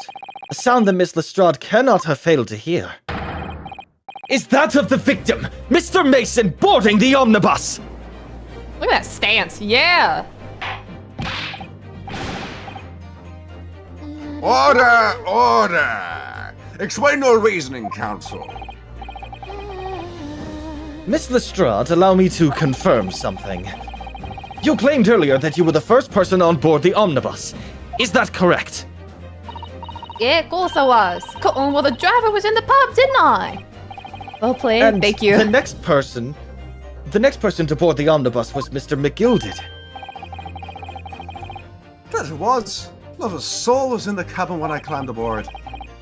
At least, not in plain sight. So you were, to all intents and purposes, alone in the enclosed cabin of the Omnibus at the time? Did I not just say as much? I wasn't traveling with anyone else, if that's what you mean. Yeah, saw him get on, remember? Through the crack under the seat cushion. He was on his own for sure. And from what we've heard, the carriage made a number of stops after that on its onward journey. During which time, did you not hear the door opening or closing at all? No, I never heard it. That's exactly what I was listening for, weren't it? Waiting for this swell to leave. In which case, when and how did the victim end up in the carriage? We know that the victim collapsed inside the enclosed cabin of the Omnibus.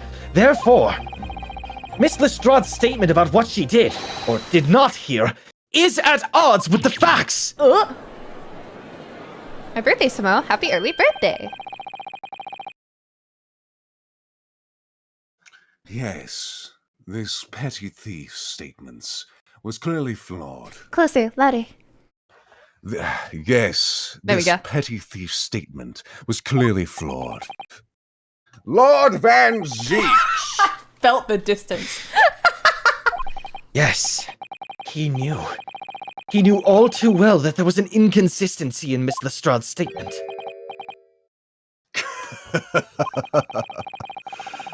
It would seem the words of thanks are in order for my learned friend.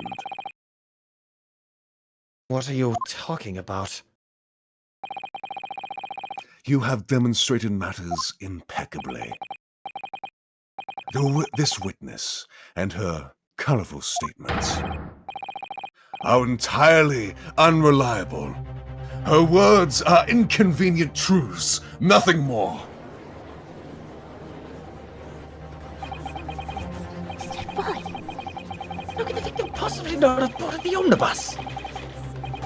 People, we're fucking talking. What are you? Grandma, put the hand down. Whoa. Holy shit! She didn't even say anything.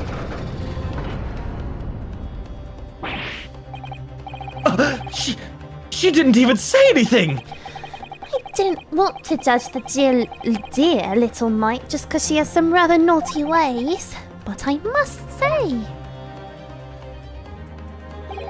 I can't abide liars. Neither can I. Mr. Foreman! I didn't want to judge this girl just because she has some less than salubrious ways. But I must say, I cannot abide liars! I swear I changed that guy's voice every time I forget it. It's okay. Who gives a shit? Mr. Naruhodo, that's 5 jury members leaning towards guilty.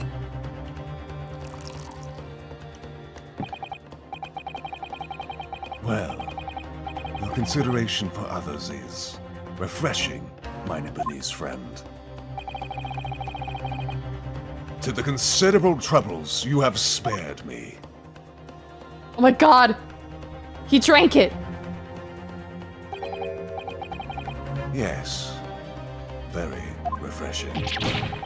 Ah! Oh! What are you playing at? Haven't you forgotten who you're working for? You useless Eastern Armadon! This is carnage! It's perfect! Sharon number 2 is the only one left. Mr. Naruhodo, the way this is going. I know. If we can't find some new way to convince everyone of Mr. McGilded's innocence, the judge will rule and we'll have lost. I very much wanted to believe the words of one of London's most respected gentlemen, but those of us in service know We must accept hard truths. Hold it!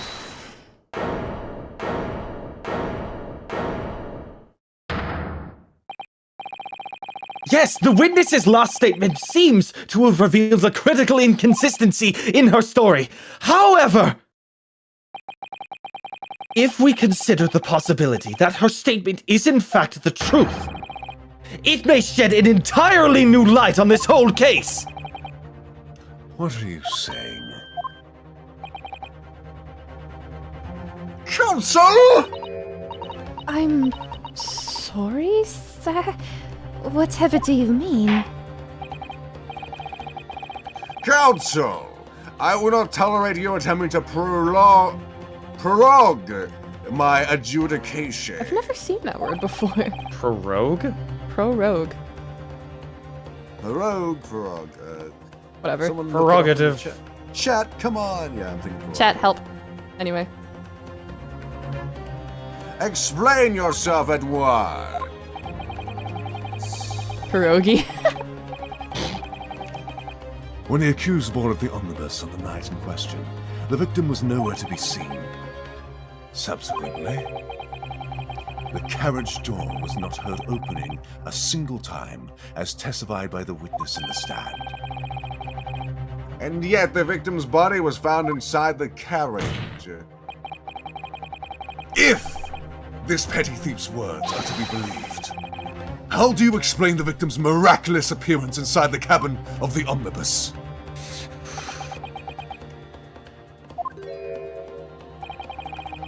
There's only one way to explain how the victim came to be inside the carriage. There's another entrance. I mean, he can't have been there already, and... If the door wasn't opened even once, the only explanation is that the victim entered the enclosed cabin some other way. I wondered what a new fantasy you would come up with in your blind panic.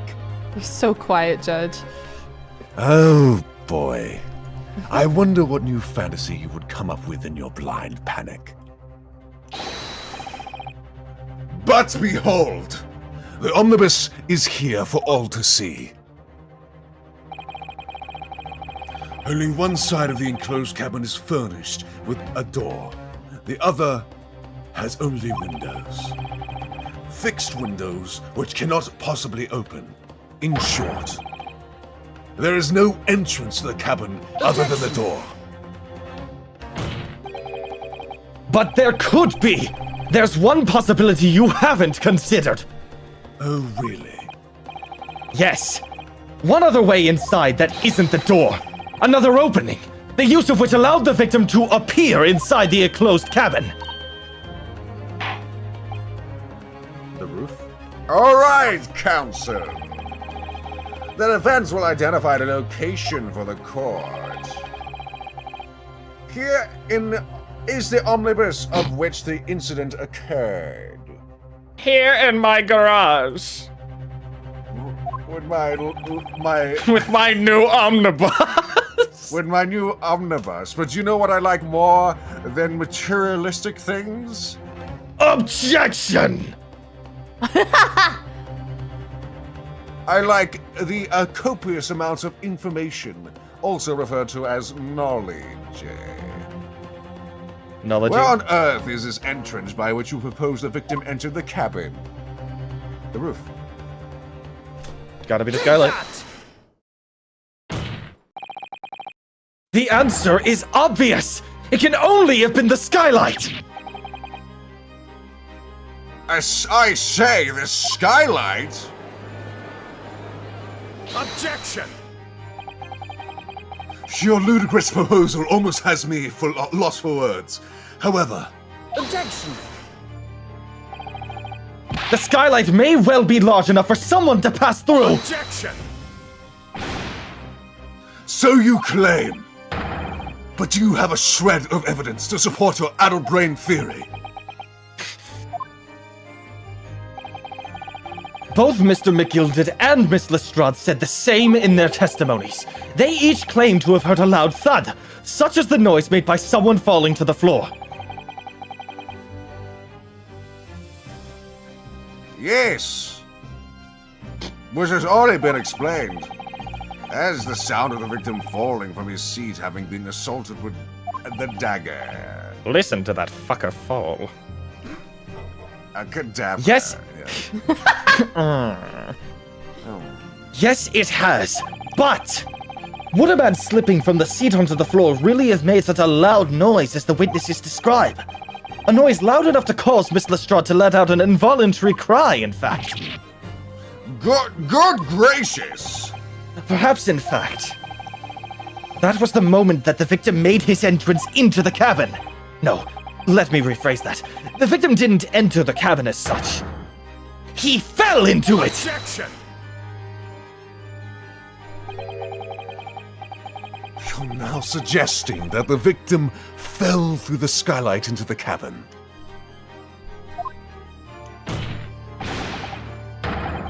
That's simply impossible! How can you be so sure? Because if the victim had fallen inside through the skylight as you say, the passengers on the roof deck would have seen it happen. And yet, not one person made mention of such events in their testimony. Well, yes, that's true, but... Oh. Just be like, hold it.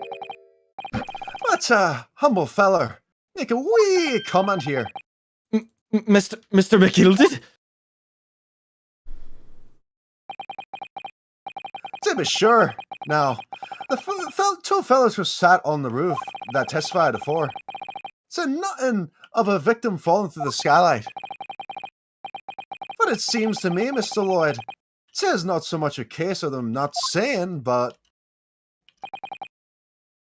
Aye! Tis a case of them being able to say. Yeah. Unable. No, I Yeah. ain't saying... yeah. I'm not telling you nothing! What? I think perhaps the two fellers to be having something of a compelling reason not to mention what happened. Would yous not agree, fine ladies and gentlemen of the jury?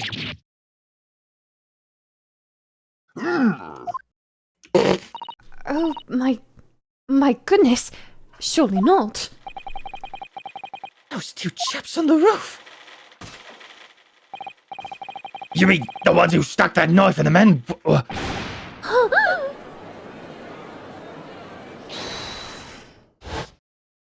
Oh, hold it! Just what exactly are you insinuating here, you blitherer? You rotter, he said! You rotter! What are you insinuating? This is a flaming outrage! I've a good mind to give you a blinker in a minute! He'll give you a shiner in a minute, he said! And so will I! Mr. Fairplay! You're effectively accusing me, a city gentleman and well-respected banker! And me, a very, very angry hatter! Suggesting that someone like me could have stabbed that man in the guts! It's a disgrace! It's scandalous! I protest! I protest in the strongest possible terms! That's right! I protest too! About you, you rotten scoundrel! Oh my god, where did you two come from? How did the witness stand get longer? I mean, This is not the time, witnessing. I mean, they just got accused of murder. They're kind of freaking out. I know, but they're right. They disappeared. They weren't there before when, like, the wide shots. Yeah. Yeah. Man, did you see first though? Look at this fucker move. Bruh. True. I will not permit this wanton invasion of the stand. Return to the anteroom at once. But this is beyond reason, my lord! Ah, it's outrageous! It's very helpful, you know. My lord, if I may comment. Same person, by the way. Voices, yeah. I was about to say the fucking, like, disconnect. Go ahead, counsel. It was the defense that incited this outburst from the witness. My learned friend has seen fit to abandon all protocol and accuse the witnesses without proof. Accuse? I never intended to. It seems, young Nipponese, that your command of your English tongue is wanting. You propose to this court that the victim fell through the skylight from the roof deck of the Omnibus. The hypothesis cannot possibly stand without the rooftop passenger being aware of the events.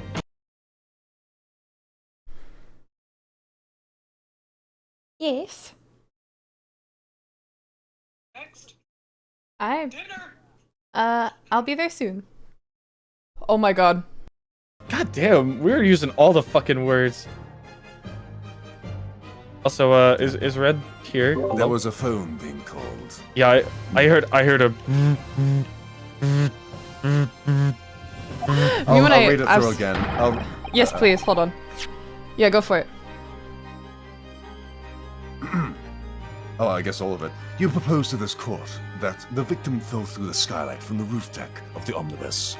The hypothesis cannot possibly stand without the rooftop passengers being aware of the events. You have branded these gentlemen liars. You have intimated Intimated. their criminal guilt. That was the one word I needed. Sorry. For real. In our British courts of law, that is what is termed a baseless accusation. I know I was rushed to put this idea forward without any actual evidence, but you can't just dismiss it without a second thought. What are we wasting time for? Get them to testify! I thought there was something fishy about the hat from the moment I laid eyes on the fellow. We have to see this matter through now, one way or another. This filth and rubbish in our midst, we must dispose of it at once.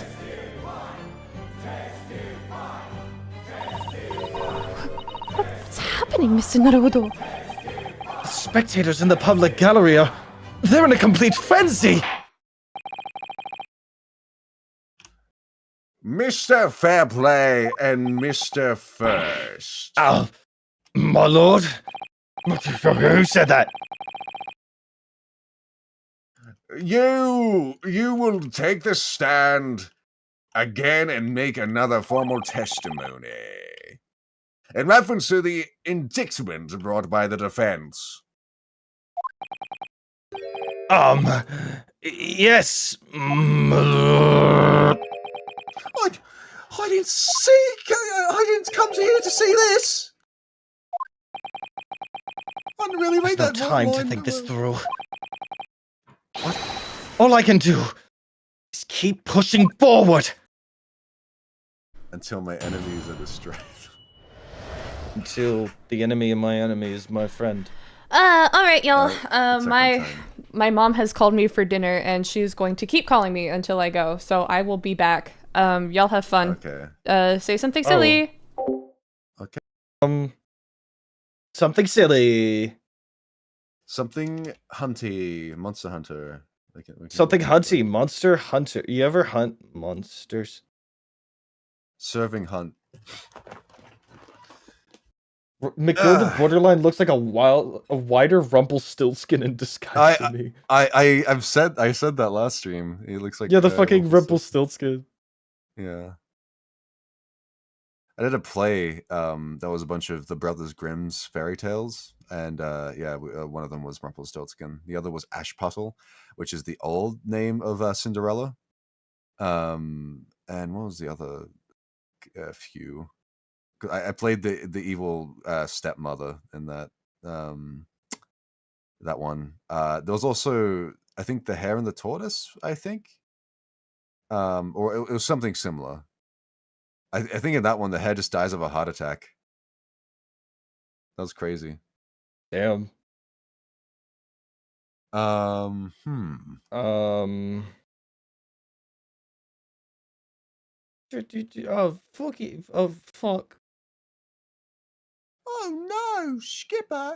Where's the skipper? Okay, low-key, like, I'm also hungry. Could I run downstairs for like 1 second and grab No. a... Of course, go ahead. Wow, thanks. Go, do it. I'm going. Going for a snack. Look at them. Both leaving me. I'm alone. Hey. How are we doing, chat? I'm surprised she hasn't changed the title card.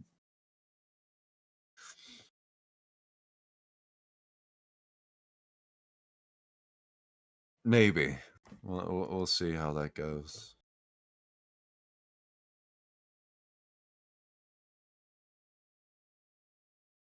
What have you all been up to? As I've said before, or if it wasn't obvious, I've been playing Monster Hunter Wilds, and it's been a blast. It's been great. It's been a fun time. I hope things get better for you then. Jumper.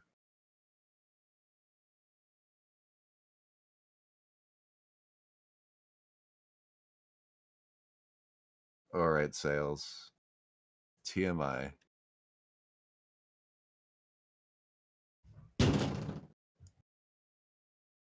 My god, who could this be? Is that Fenrir? God! Hi, I'm back. Welcome back. My throat hurts like a little bit, but it's okay because guess what? I went What? downstairs and there was pizza, so I don't even need a snack. It's just sitting Yummy. there. What toppings? Cheese.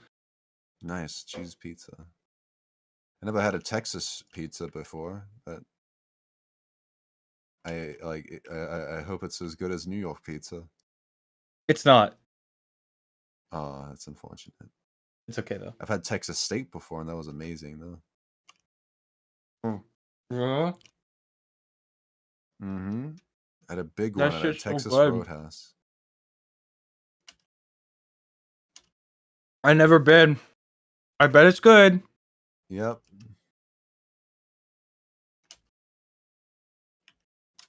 All right. What have you been talking about? Not much. I was just seeing how everyone's doing, and some are like up and down, and just wishing for the best. Yeah. Yeah. I hope. Yeah. I was just saying, also playing Monster Hunter for the past week because Finn here was nice enough to gift me the game. Yeah. It's a fucking blast. I love that game. It's so fun. It's everything I hoped for. It's a great update to World in terms of the gameplay. Definitely. Absolutely. There's so much fun to be had. I forget what it's actually specifically called, but like the weak point system mixed with the accuracy, like being more accurate with your strikes. Oh, the wounds, yeah. Yeah, the wound system. It just adds in like it's not like another mechanic, it just adds on to the core like gameplay mechanics, I think, very well. That's a great enhancement. Oh, it's so fun. Oh my god. Like we should try and play Also, Rise this pizza when it does go on sale. Yeah. 6 out of 10. Okay. Anyways, go on. We should play Rise at some point. That's a lot more Yes. over the top with the wire bugs. If you've seen them, you'll be. I have seen riding a like lot of clips of monsters, them, but I know like nothing about the game. Yeah. A lot of it's very Japanese themed, if you couldn't tell, and at least with the base game. And a lot of the monsters are actually based on like yokai and Right. other myths. Yeah. Which is very cool. I'd like to change my answer. Yeah. 5.5 out of 10. Ugh. What happened? The crust is a little bit shit, not gonna lie. Oh, that's unfortunate because it can be the best Yeah, part. it'd be like that sometimes. But what can you do? I just have to cry about it. And also, I'm lactose intolerant, so this is a great idea to eat fucking pizza. As I we all mean, know. it wasn't wasn't a gift, Judge. It was a trap that set you. They set you. They need someone to be obsessed about Monster Hunter with. And well, the thing is, I've played all of World, Rise, and I guess almost Wilds. So I think I've actually played Basically, more yeah, you Monster just Hunter finished than- Wild's like main narrative. Yeah, like I think I've actually like played a bit more Monster Hunter than you, in terms of like games, and like you probably have more hours in World than me. Yeah, just about. Yeah. Ah, Though I haven't played any of the older games like on the PlayStation era before World came out. I'm, I guess, a normie in comparison because I have a lot of friends who are OGs. I don't know, man. I haven't played the older Monster Hunters. I don't know if I will because I just enjoy the new ones. Like that's not a bad opinion to have. Yeah, like the new ones are fun. They're like still very fun and good. And let me look at the achievements. There's like 13 hidden achievements. Establish all camps in the hall. Wait, what? Oh, this is World. Okay, never mind. Did I you was not thinking of, establish all the camps in the Hoarfrost? Yeah, Horror Frost. No, I haven't. I don't know which one I'm missing. Oh, okay. I was about to say, like, how the fuck? And I was like, for a second, I thought I was like on Wild. It's like, wait, why is the Horror Frost there? Wait. Yeah, that makes no sense.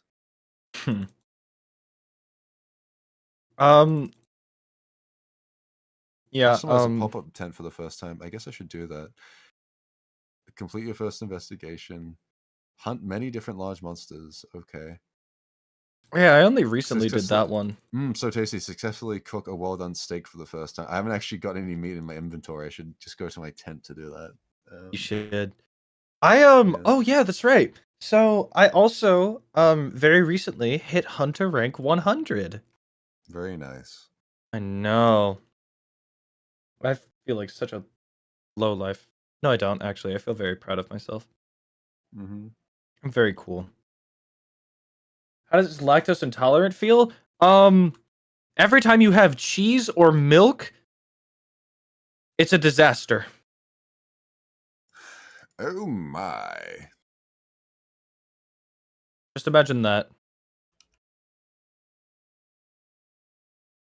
It's like any other allergy, but like not deadly. It's just like a nuisance.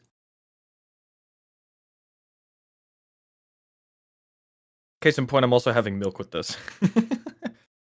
Whopper cheese. Jesus fucking Christ.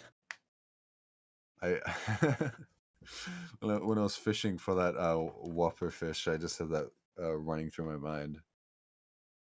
That was I can harder than imagine you just probably, like Whopper cheese.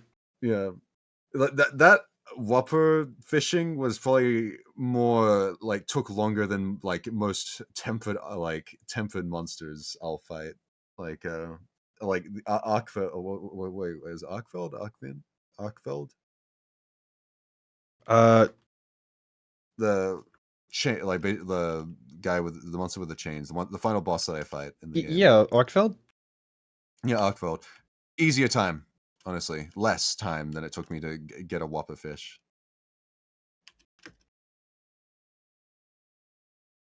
Yeah, fucking hell. Like some of the quests in I this only are just had like warts growing on my chin via egg exposure, but eventually they vanished. Oh my goodness. Well, I'm glad. There's someone in my family as well that's allergic to eggs. egg. Yeah. Red would be so sad. Mm-hmm.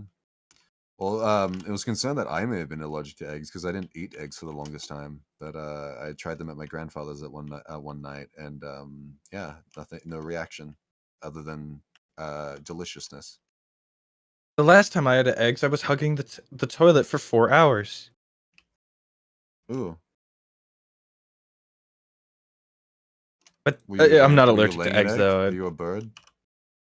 No, I'm a something, but I'm not a bird. Bird. Bird. Bird. Hey, Lois. We have a dude who comes by my work pretty frequently, and his name is Lewis. But Luscious Lewis. Damn. But we always pronounce it Lois. Mm-hmm.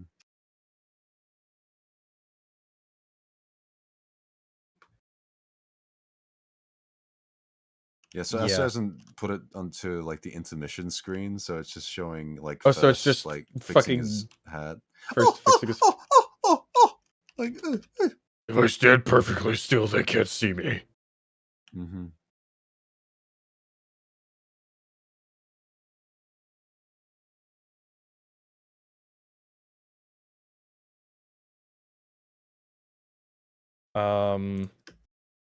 This pizza's really good. No, I'm not. I'm sorry. I already said how bad it was. You lied in front of the stand? Okay, Your Honor, who cares? When judging pizza. It's important. The trial for this mid-ass pizza will begin now. Mm-hmm.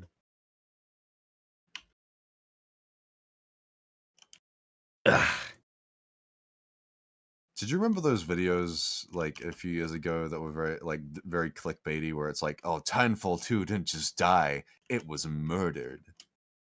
Oh, yeah, actually. What about them? It just came into my head just now, and I think they just sort of died out because the guy was called out a lot of times. Though if anyone has the true story, I wouldn't mind hearing. I'm about to start laughing. That's incredible. If you ever found out that your name is in a video game, how would you feel? I guess fine. I mean, like, friends don't usually like. So what do you mean? Really had friends, name in a video game, like your real name in a video game, like my real name? Yeah, in a video. That'd be kind of a weird coincidence because my last name is like pretty specific. But like your first name, I imagine. Like my first name, it happens all the damn time. Yeah, like with my first name, it's rare, but it's not really in games that often. But in a lot of like there's a really popular movie growing up that I got sort of teased, or at least talked about all the time with. Welcome back. Oh, she's back. Yeah. Took me a little bit, but I'm here.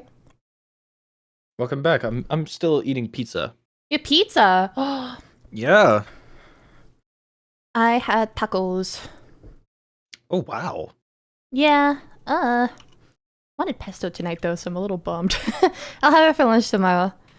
Darling, I'm dragging you over. Anyway, are we good to continue? Yes.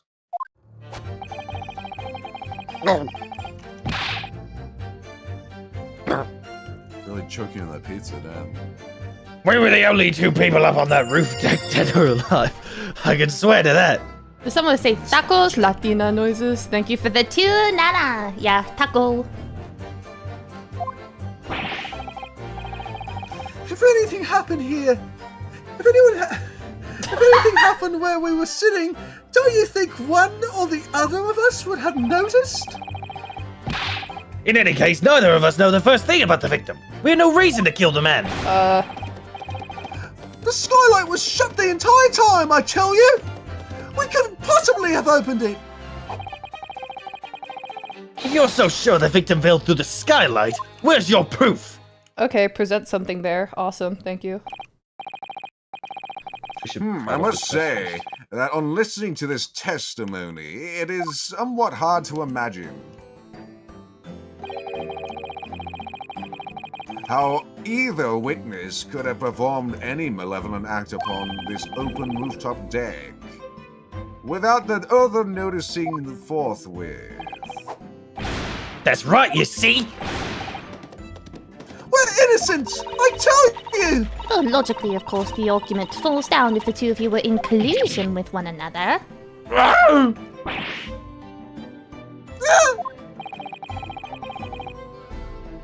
According to the investigation by Scotland Yard, the two witnesses share no common dealings. Meaning, well, I don't trust coppers any more than I trust the stinking rich. Based. Something doesn't feel right here. The trial is going in our favor, really. So why do I feel so uneasy? Counsel for the defense, over to you. Your cross-examination, please. Oh, yes, my lord.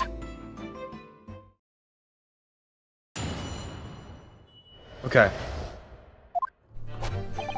So, hold on, there's one thing that I want to press on. This one. Hold it! Am I recalling this one properly? Are you quite certain about that? That the Skylight was shut the entire time? I'm gonna lose my blog with you in a minute! He's gonna lose his rag with you in a minute. That's what he said. Take a look for yourself, go on! You see? It's shut fast now, just like it was on the night. So it is. Of course, a fellow of the size of Mr. Manson would likely break it right through it, steel and all. What? Just looking at the size of the thing, you understand? Ah! Now you hold on a minute there, sir. The size of the ting means nothing. Not on its own. Let's consider the bigger picture here, shall we? Stop biting our cane, shall we? The thing goes skrrrra. I was on another occasion when well, I broke the wind loudly. I shocked myself with it as it happens. Chat, do we know what broke wind means? Here, I'll make it obvious for everyone in the chat.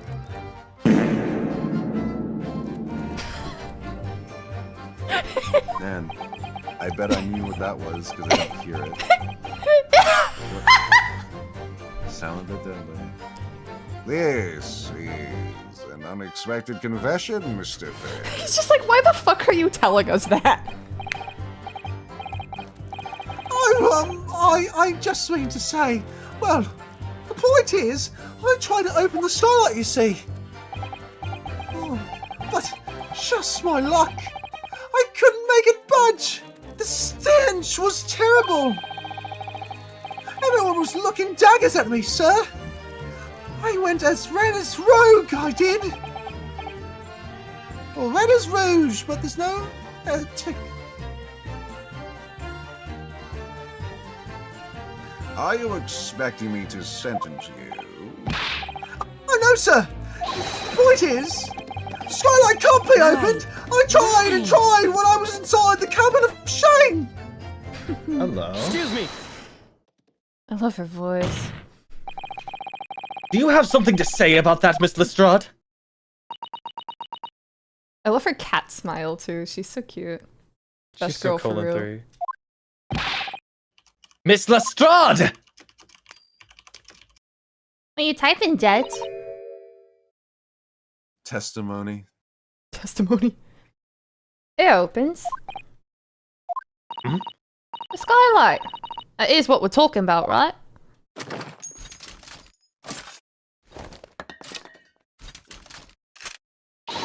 All them skylights open. Dead easy. Easily, then you can load that weapon. That's a lie, I tell you.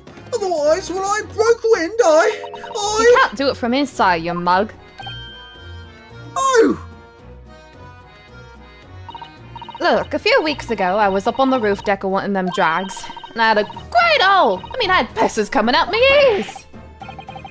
Miss Lestrade, this is not the forum to be eulogizing on the subject of your criminal activity. Well, anyway, I had a bit of a scare. When I lifted the last bloke's purse, he got wise to me.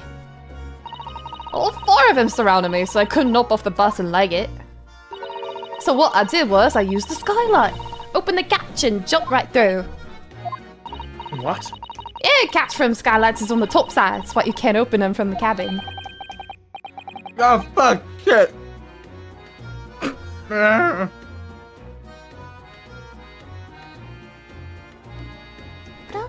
The Skylight opens. From the roof deck? Bailiff! Climb onto the roof of the Omnibus at once and verify the witness's claims.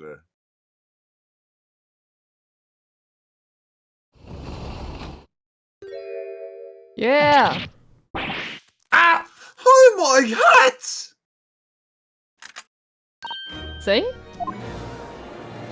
I love her. Order, order, order! So it appears that this street girl's statement is quite true. Street girl is I free. don't believe it! The skylight opens! And from the roof deck! Mr. Naruhodo? This could be the clue we've been looking for. Well, counsel for the defense, please continue with your cross-examination. Yes, my lord! So the skylight opens. Perhaps I should investigate for myself. Wink, wink, nudge, nudge.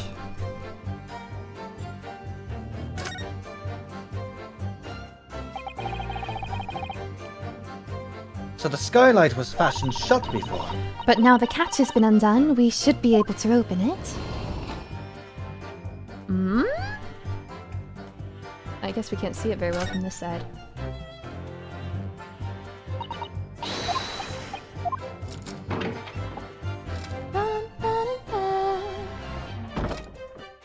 Oh. Yes. It does open very wide, doesn't it? Wide enough to kick someone like you through, certainly, Mr. Naruhodo. Why someone like me? Oh, what is it? Look! Just here, look at this! That's without question. It's blood! Why would there be a blood stain there? Surely... it can't be unrelated to the case, can it?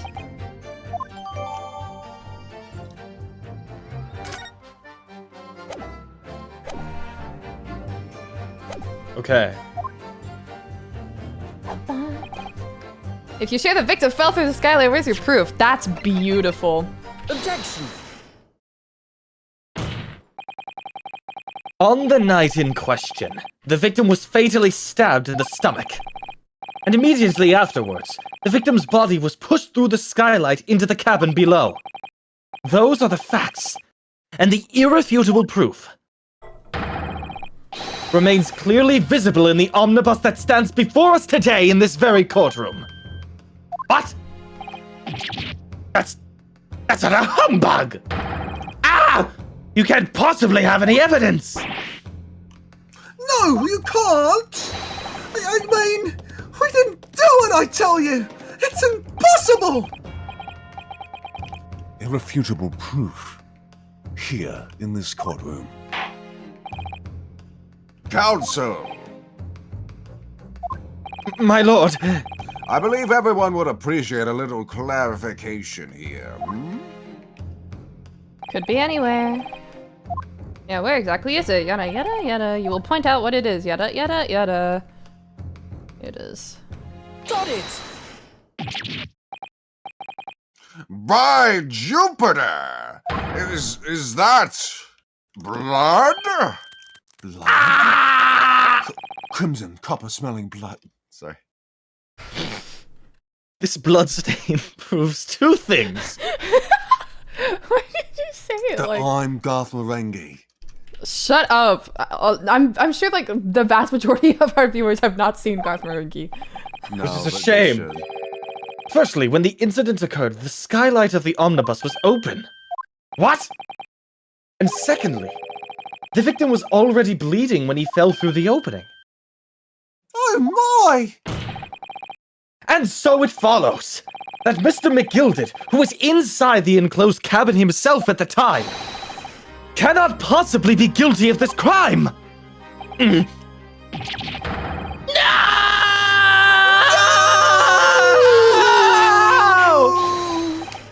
Order, order, order!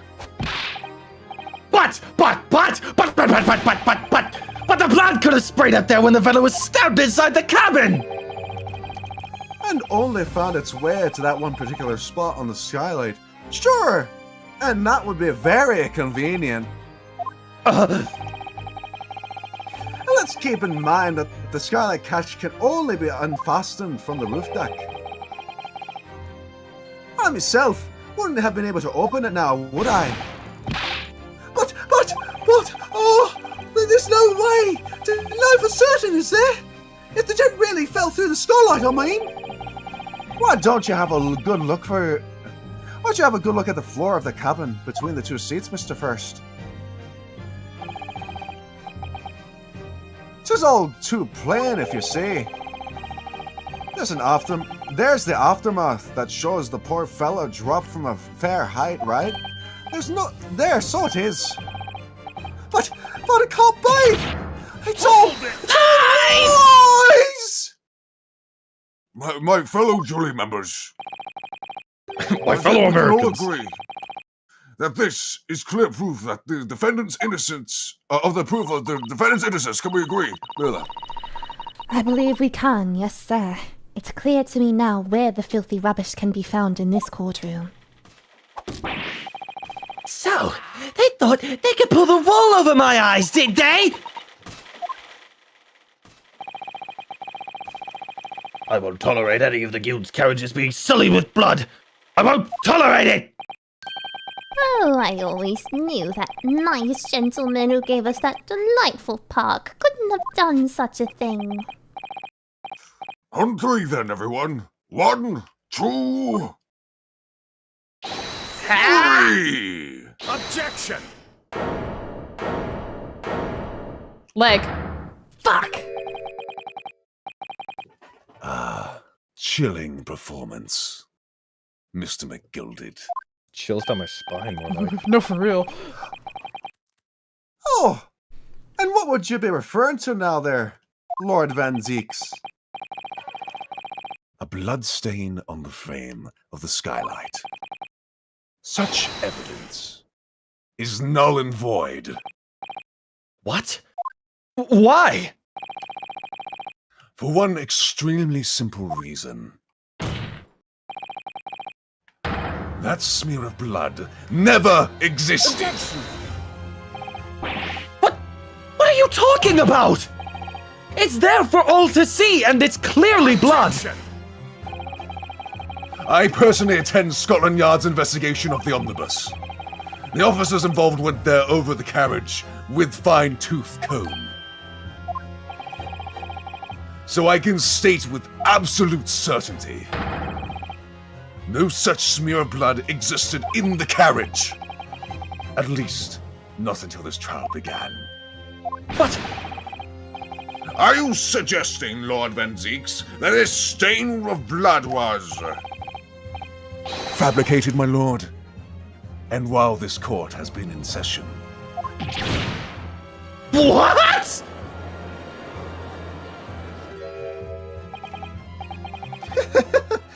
Oh, what a palaver.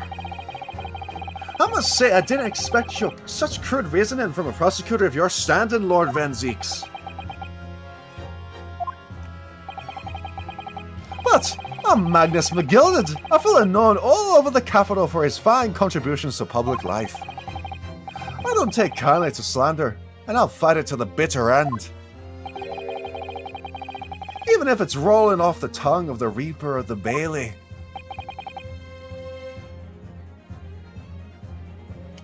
Mr. McGilded,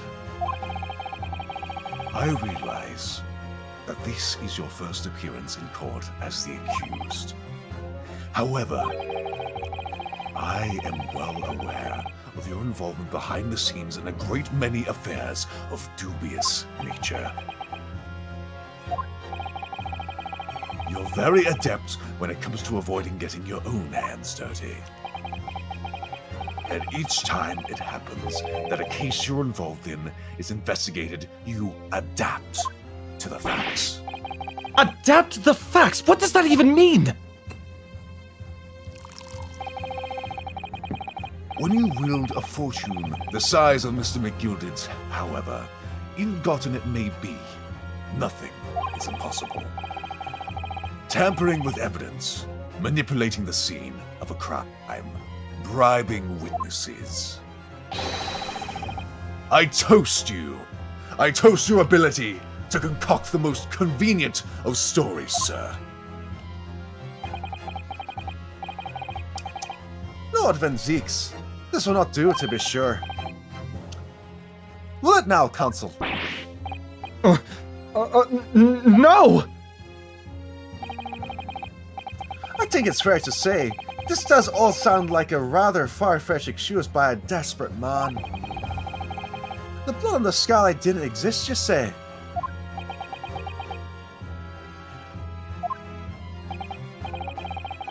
But, if yous will cast your minds back, it is not true that the Omnibus there has been in the courtroom the entire time. How could anyone possibly have us put a smear of blood in without the world? How could anyone possibly have put a smear of blood in without the world and his wife seeing? Isn't that right now, Counsel? I'm starting to, Getting tired? No. It's just more like I'm questioning, like, if we are defending a innocent client, but You're putting the pieces together? What, you've connected the dots, you've connected them? My name is Runosuke. I don't know, I mean, you'll have to remember still, this is Ace Attorney. We don't defend. This is Ace Attorney. We don't But defend you're guilty just people. saying that as a regular excuse. Yeah, you're just saying that as a regular, like, happenstance. Like, nothing is absolute. That's the absolute. This guy is sus, Aster. Hey, Like, it seems to be like why this seems to be in our favor. So why, like, it doesn't seem right, like, because we usually have to fight for it. And we've got our client speaking on our behalf, which Ryunosuke, please stand up. Yeah, anyway. It's true. The Omnibus has been in full view the entire time that court has been in session. My learned friend.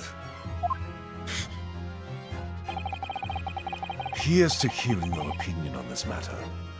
In your own words.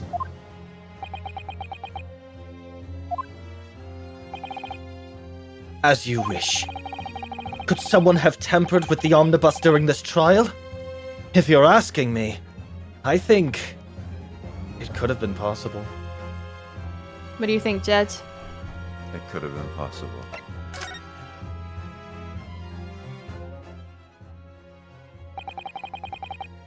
As a defense lawyer, it's my job to advocate for the defendant as best as I can. But still, I feel as though there's something even more important at stake here. There is no evidence to suggest that the defendant did as my learned friend suggests. However, in terms of having the opportunity to carry out the alleged tampering, there is one possibility. Good gracious! Explain yourself, counsel. Good gracious! What was that voice? Why did I dip into that? Yes, there is. It seems my learned Nipponese friend has no intention of running from this deceit. Deceit? I'm sure everyone still remembers clearly the recess that we were forced to take. As a result of the smoke grenade fired by the witness currently in the stand, Miss Gina Ledstrand. Oh my do we god, the really need a courtroom's flashback filling with for this? smoke. Oh my god. Oh my god! Ah! Ah! The courtroom was filled with smoke, and everyone was thrown into confusion. All of us were made to leave this chamber. In that brief interval, under the veil of smoke and in all the chaos, it could have been possible to steal inside the Omnibus!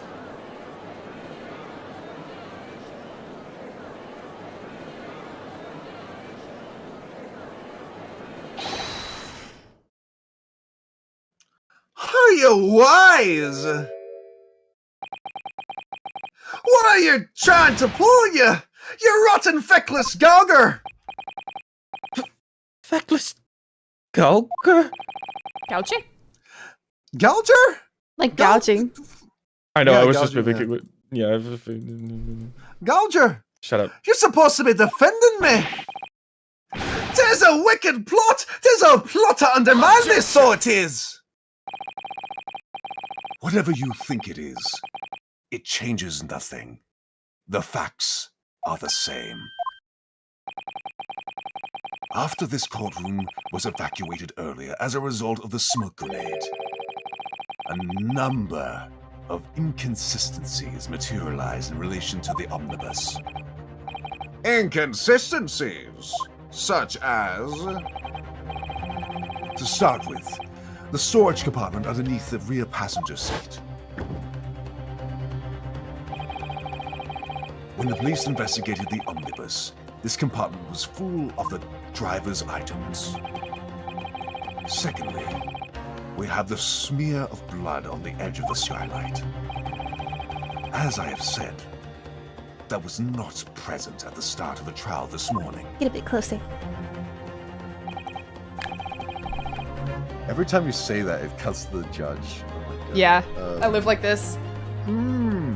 Unfortunately, Lord Van Zeeks, no one is able to corroborate your claim. That's true. When the omnibus was first wheeled out, both the storage compartment and the skylight were shut. Accordingly, I'm afraid to say, we cannot establish with any certainty if this evidence is the result of tampering or not. Indeed, my lord. No doubt there was not a single person who saw fit to verify such things. What do you think? Sorry? About the omnibus. Is there anything else unusual about the omnibus? Isn't there? I have an inkling. My lord. The blood on the floor. Yeah. Yes, counsel. There is one further inconsistency. A mark that surely could not have been present at the start of the trial. What? What in the devil's name are you going to say now? If you dare betray me, you little maggot, you'd better... Silence, McGilded! The court awaits the defense's clarification.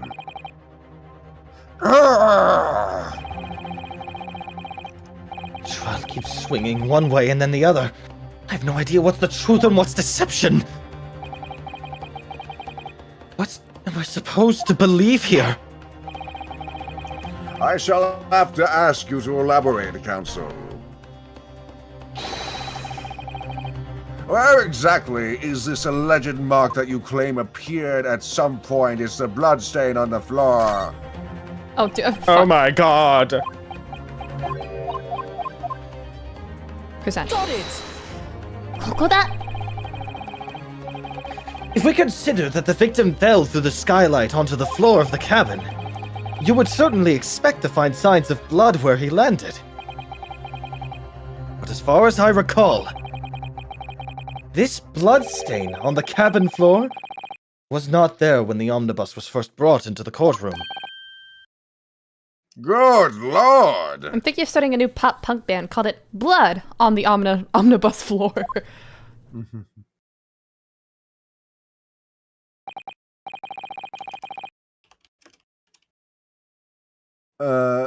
Yes, I do believe you're correct, counsel. Well said. Although, as advocate for the defense, one might say that was a very careless slip of the tongue.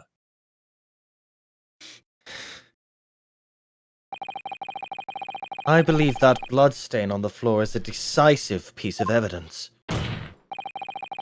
But if the question is whether that evidence is genuine, or whether it was unlawfully fabricated by someone, I feel compelled to admit that there's at least a possibility that the evidence is fake.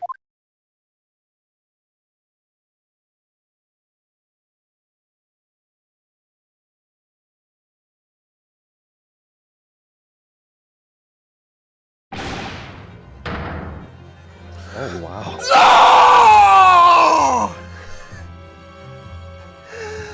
No! This trial is over. Mr. McGilded? I've done everything I possibly can to cooperate with the court, but 'tis all over now. But you're the defendant! 'Tis over, I tell ya!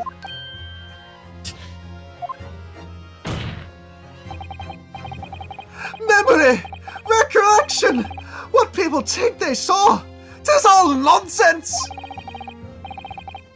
Facts are what counts! And the fact is, that bloodstain is there! No! Well, And over the course of this just desperate trial, long and extremely drawn out it has been. The good-for-nothing Reaper, the bailiff, has failed to present any decision evidence at all! Decisive evidence at all! I'm scandalized, so I am! I thought better of Lord Van Zeeks. Well, my lord? I must concur with the defendant. The unaffirmed recollections of an individual cannot stand as evidence. At this moment in time, the particular bloodstain in question is very much in existence. And in the absence of any credible method by which to prove his alleged previous non-existence, I regret to say that it would be improper for this trial to continue. your lordship can't be serious. Lord Van Zeeks, what is your position? The prosecution, my lord, has no further witnesses or evidence to present. Very well. In that case, as I believe we have explored every possible avenue in this matter, I shall proceed to my adjudication. As a formality, I am of course obliged to confer with the defense first. What formality? As things stand at the moment, it would seem that Mr. McGilded will be found not guilty. Yes. Which would mean we've won. Is that really the right outcome here? Is it really alright for the trial to come to an end now, with all these unexplained inconsistencies? Counsel for the defense, your closing statement, please.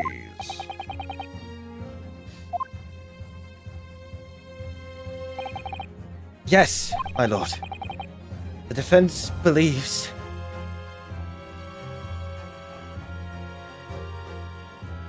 The defendant could be guilty. Are we saying that? Yep. I am here in this courtroom today to advocate for the defense of my client, Mr. McGilded. However, at this moment in time, I cannot in all good conscience attest fully to the defendant's innocence. What are you saying, man? Without any question, there was no conclusive evidence to prove that the defendant is guilty. However, there was also no conclusive evidence to prove that he is innocent. Good. Good gracious me! Order, order! This is unprecedented behavior, counsel. A defense lawyer calling the accused innocent into question? Are you of sound mind?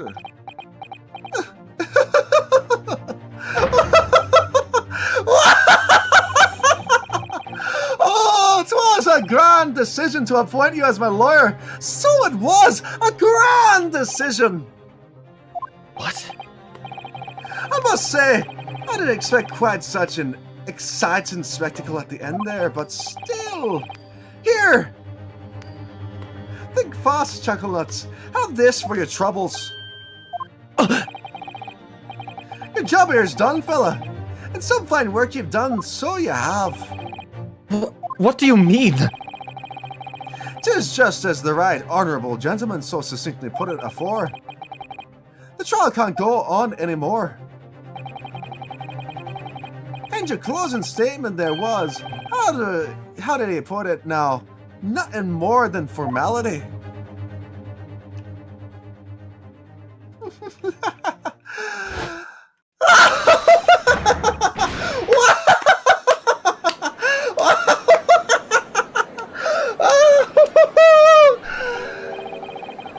I really don't know what to make of all of this. Was the evidence we've seen genuine? Was it fake? His lordship would be fuming. Any unsightly rubbish should be disposed of promptly, as I said. This stinking witch, you're always guilty of something, you... Not my words! I feel terribly ashamed that I ever doubted that lovely man who gave us the lovely park.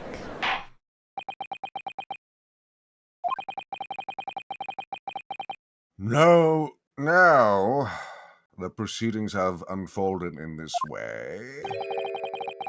I am compelled to declare a premature end to this trial. Furthermore, the court must accept the defendant's plea.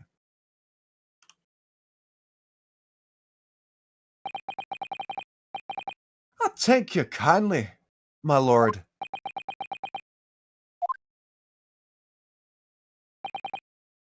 I hereby pronounce the verdict of this court. But we still haven't determined if the bloodstain in the omnibus is genuine or not! We don't know if these witnesses are telling the truth or a pack of lies! We have no idea about the truth! Lord Van Ziegst. My lord. The case made by the prosecution was flawed, plain and simple. If indeed the omnibus presented as evidence was tampered with, the prosecution is at fault for allowing such a disgraceful perversion of justice to take place. My sincerest apologies, my lord. Objection! But wait! When we were evacuated from the courtroom, Lord Van Zieks ordered the evidence to be secured! I'm afraid the prosecution cannot shun responsibility in this matter. That's so unfair!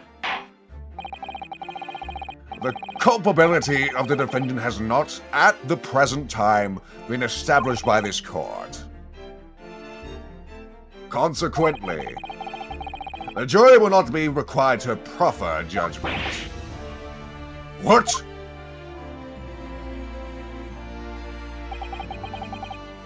Well, Lord Van Zieks, it's been a pleasure. So it has. And as for you, my dear fella, I couldn't have asked for a better defense. Do you mean to tell me that this has all been a grand waste of time? 'Tis the law of the land, my good man.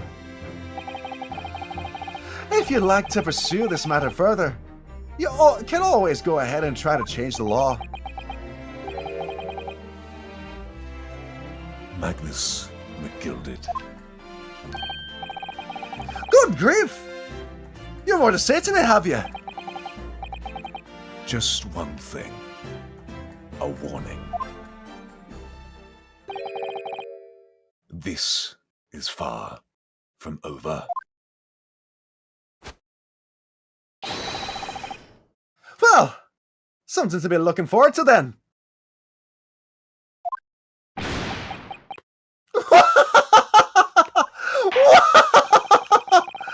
I hereby pronounce the defendant, Mr. Magnus McGilded, not guilty.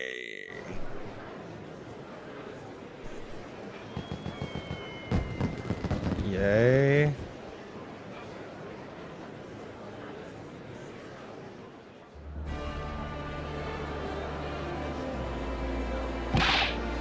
Can't believe it!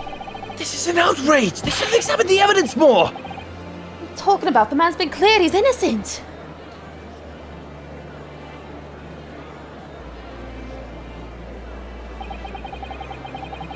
With the courtroom in pandemonium for the second time that day, the judge delivered his verdict. My first ever trial in Great Britain came to an abrupt end, with the defendant being found not guilty, ostensibly a victory for us.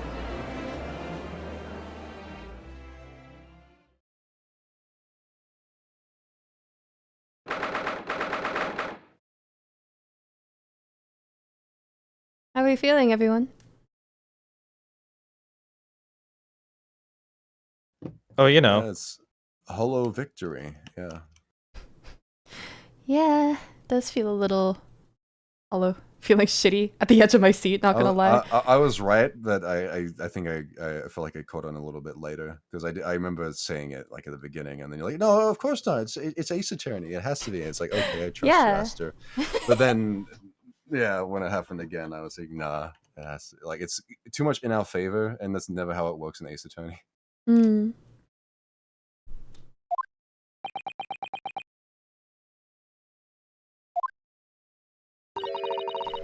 That certainly was a long trial. Yes, it was. Your first ever trial on foreign soil, and your first victory. It was a wonderful performance. My heartfelt congratulations. And to you, Miss Sutter.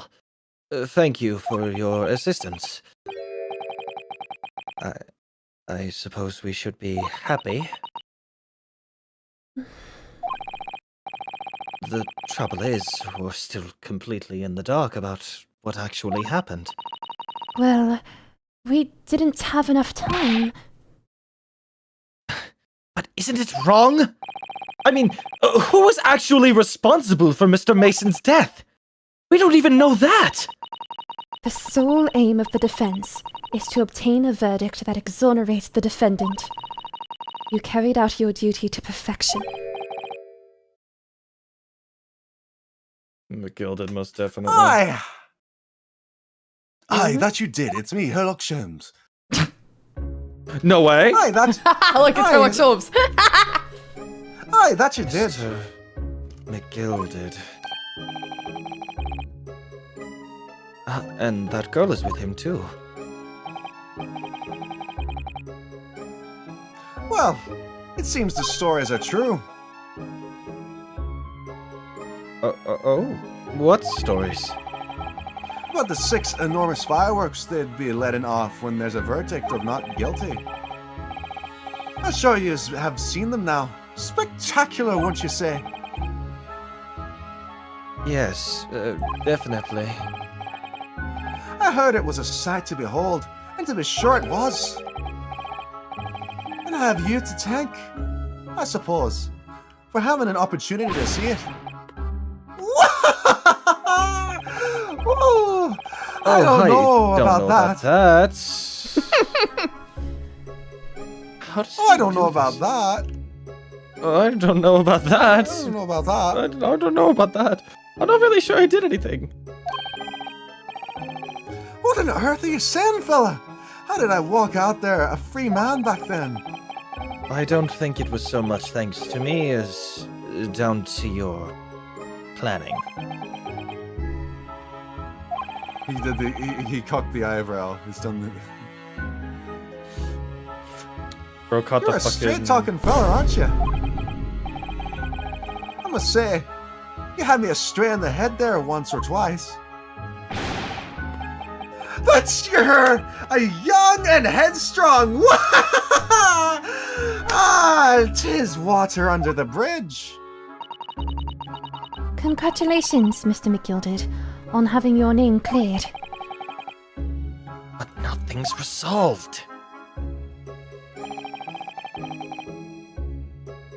There's only one thing that matters to me. Oh? Aye. They've all seen that I didn't do that odious and abscondent deed. 'Tis grand, is it not? I suppose it is. Now the fine fellows of Scotland Yard can take matters into hand and sort out the wee details. They'll see it for what it is. They'll get the truth. I have absolute faith in them. So have I. So I have, after all. I do be providing a good number of their wages with all of the taxes I pay.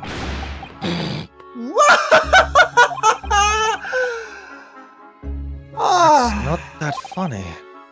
So then, as we agreed aforehand, 1,000 guineas for your troubles, fella. Oh, no! I couldn't possibly accept that much. How'd I be whist? You're a humble people, are you? You're from the east.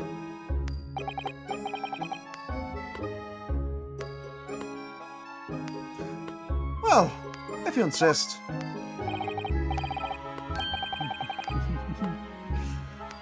But have this. Think fast, still Chuckle in all, Nuts. You deserve the reward. Think fast, Chuckle Nuts. Mr. Magnus McGilded. Everything is ready, sir. If you'd like to follow me into the courtroom. Into the courtroom.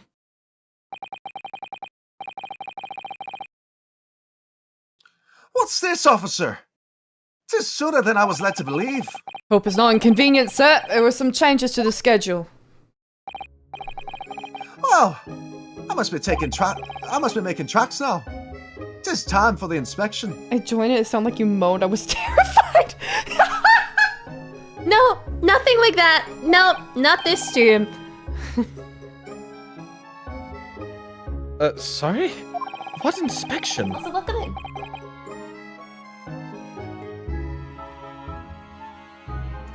They're going to examine the Omnibus again, so I'm told. I asked if I could be present for it myself. They're going to examine it again. Now? Naturally, I'm under no obligation to take part in any more of this matter now. But as an upstanding member of London society, I do be doing my best to help where I can. 'Tis a gentleman's duty, so it is. So then, fare thee well.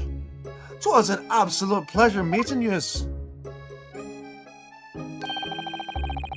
I hope you have a whale of a time while you're studying here in Great Britain.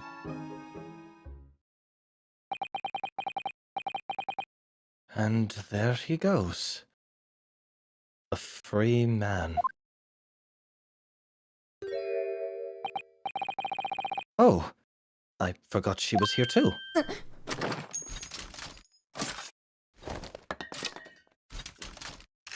You know I could like. Don't stop you move! while you're doing. Huh? Okay. Okay. Or as I want to say, get a move on! She really does take forever to load that thing. Miss Lestrand, would you mind putting that thing down? You're a grown-up. Sorry? And that ain't all grown-ups. If you hear that from an American lens, it sounds like she just said she eats all of them.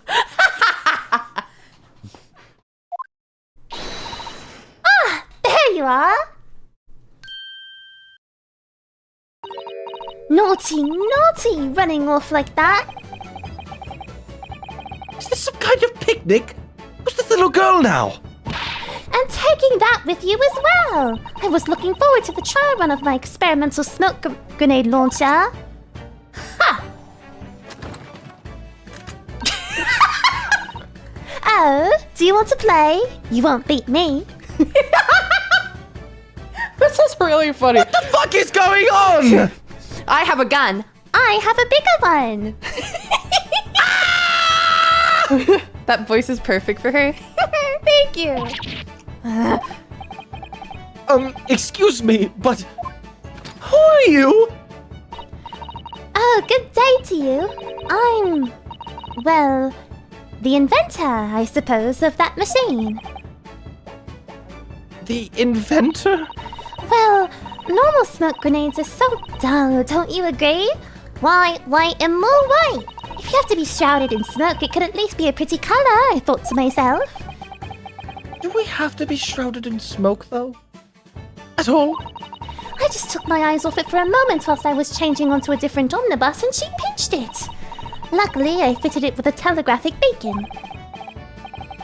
What's it? What? I have no idea what this girl is talking about. Anyway, you're coming with me now, back to my laboratory. What? What for? To apologize, of course, silly, to my technician. What? You mean, say sorry? You must say sorry when you've done something wrong. Surely an adult has told you that before. An adult? Huh. I don't listen to no adults. Come along then, follow me. Fine. Have it your way. Oh, good. You see, I knew you'd want to do the right thing in the end. I'm fairly sure that what she wants is to not get shot by that massive gun of yours!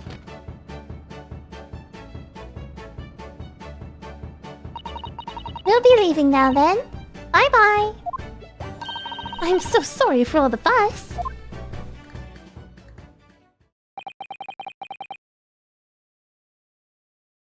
She was a lively one.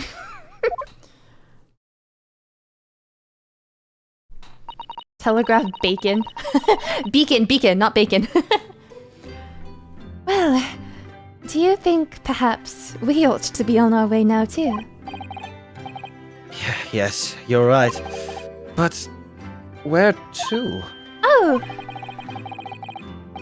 We haven't had time to find a place to stay. No sooner had we arrived in London than we had to rush here. All our traveling cases are still with the bailiff. I was originally planning to spend today in search of lodgings. At this late hour in the day, I'm afraid we may be out of luck. Don't worry though, I have a plan. If the worst comes to the worst, I've heard of a lovely park where we could spend the night. Please tell me you're not thinking of McGilded Park. I know it may be a little chilly at this time of year, but our youthfulness will see us through. I'm not so sure about that. I think a midwinter London night will freeze a young person solid just as easily as an elderly one. Oh dear, that doesn't sound agreeable. Now I'm starting to regret turning Mr. McGilded down. That 1,000 guineas would have paid for a lovely warm room. For a mansion.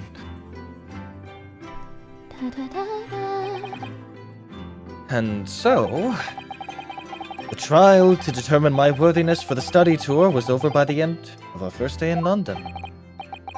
However, as we were soon to learn, there were more trying times ahead. Just as the Reaper of the Bailey had warned, the case was far from over.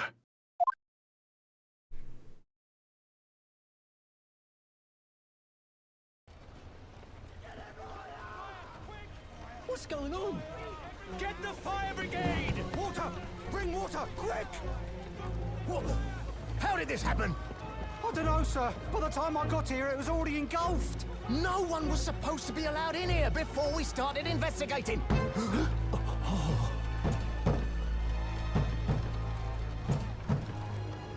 No. Oh, good God. There's someone in there.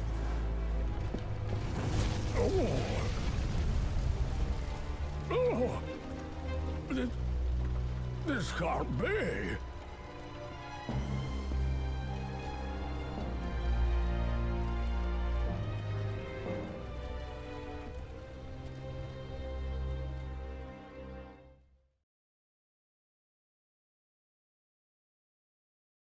And that's the end of case 3.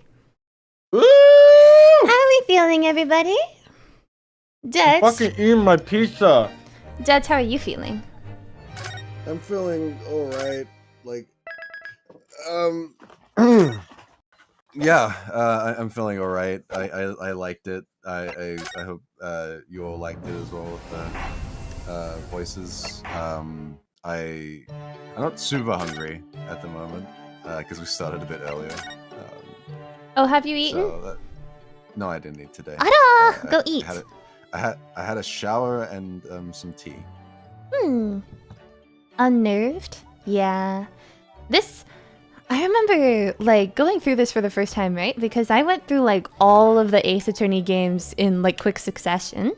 And, to be fair, who was eating today? Yuri, that is a you problem. Go eat.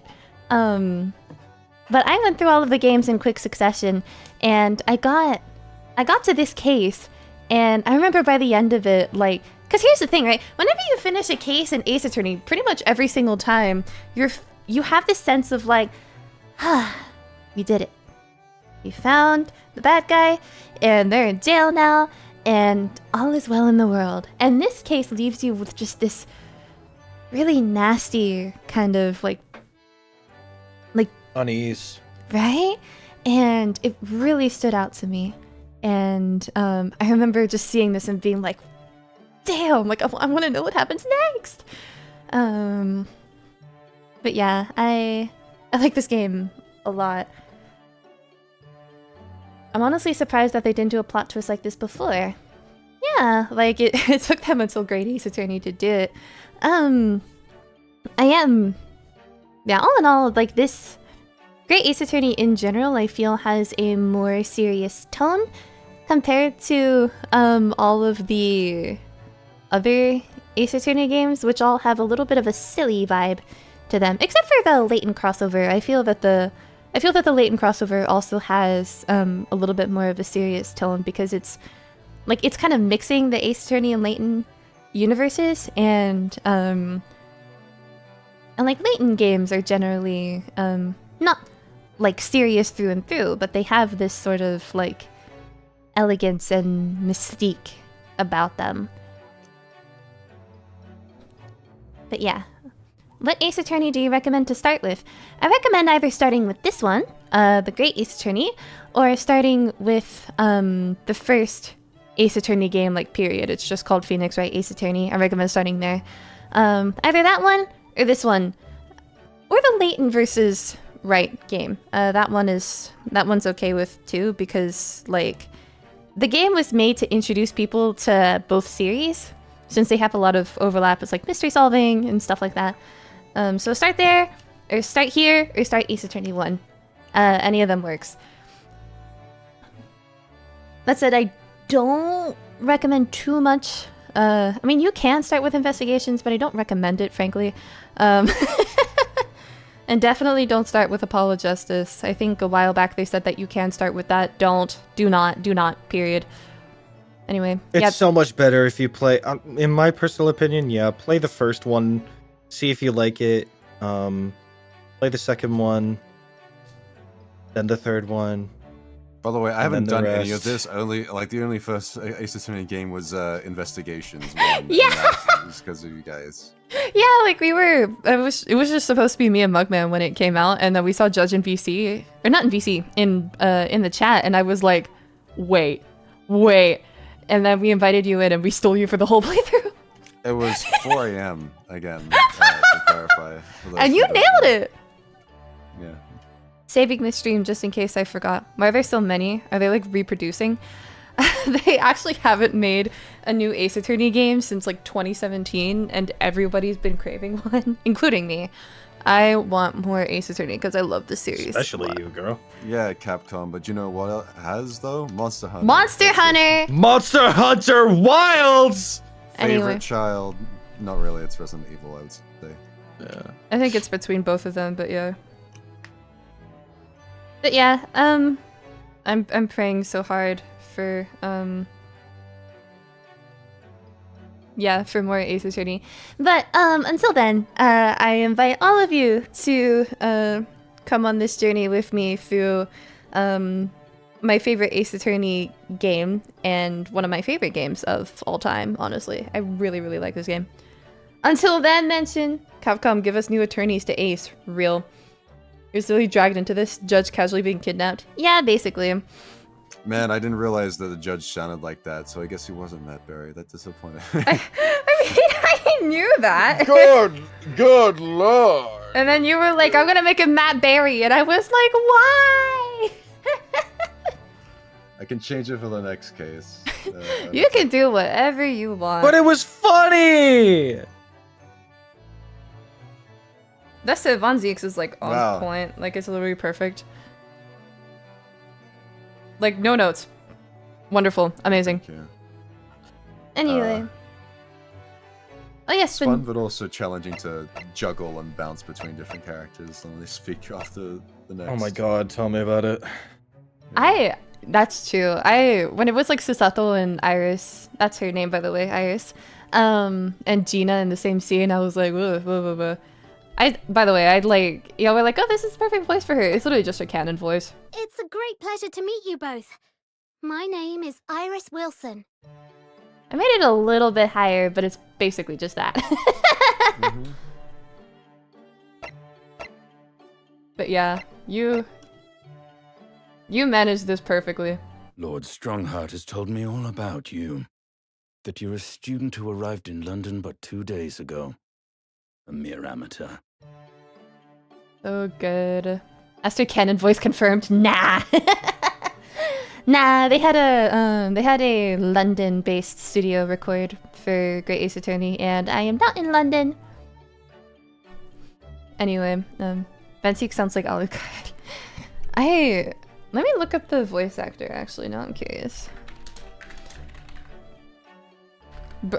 I googled Barack Van Zieks, and the first suggestion was Barack Van Zieks ex-reader, which is great. Then voice actor, and then racist.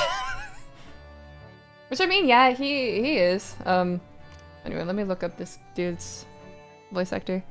Robert Vernon.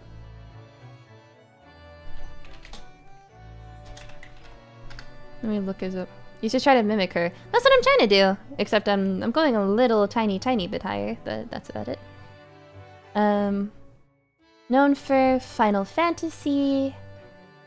Movie. Podcast. Yeah, Final Fantasy. I don't think he's Alucard, though. Is he related to a Vernon? No, his last name is Vernon, not his first. Anyway.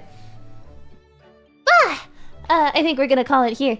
Thank you everybody so much for watching. I had a blast. Any final words from the lovely people joining me?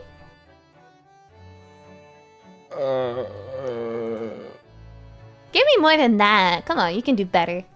No, I'm sorry. I'm just like, now that it's done, and like I'm looking at it and it's done, it's like I am so tired. Man. You heard it here first, everybody. It's really good. Any final words, Jet?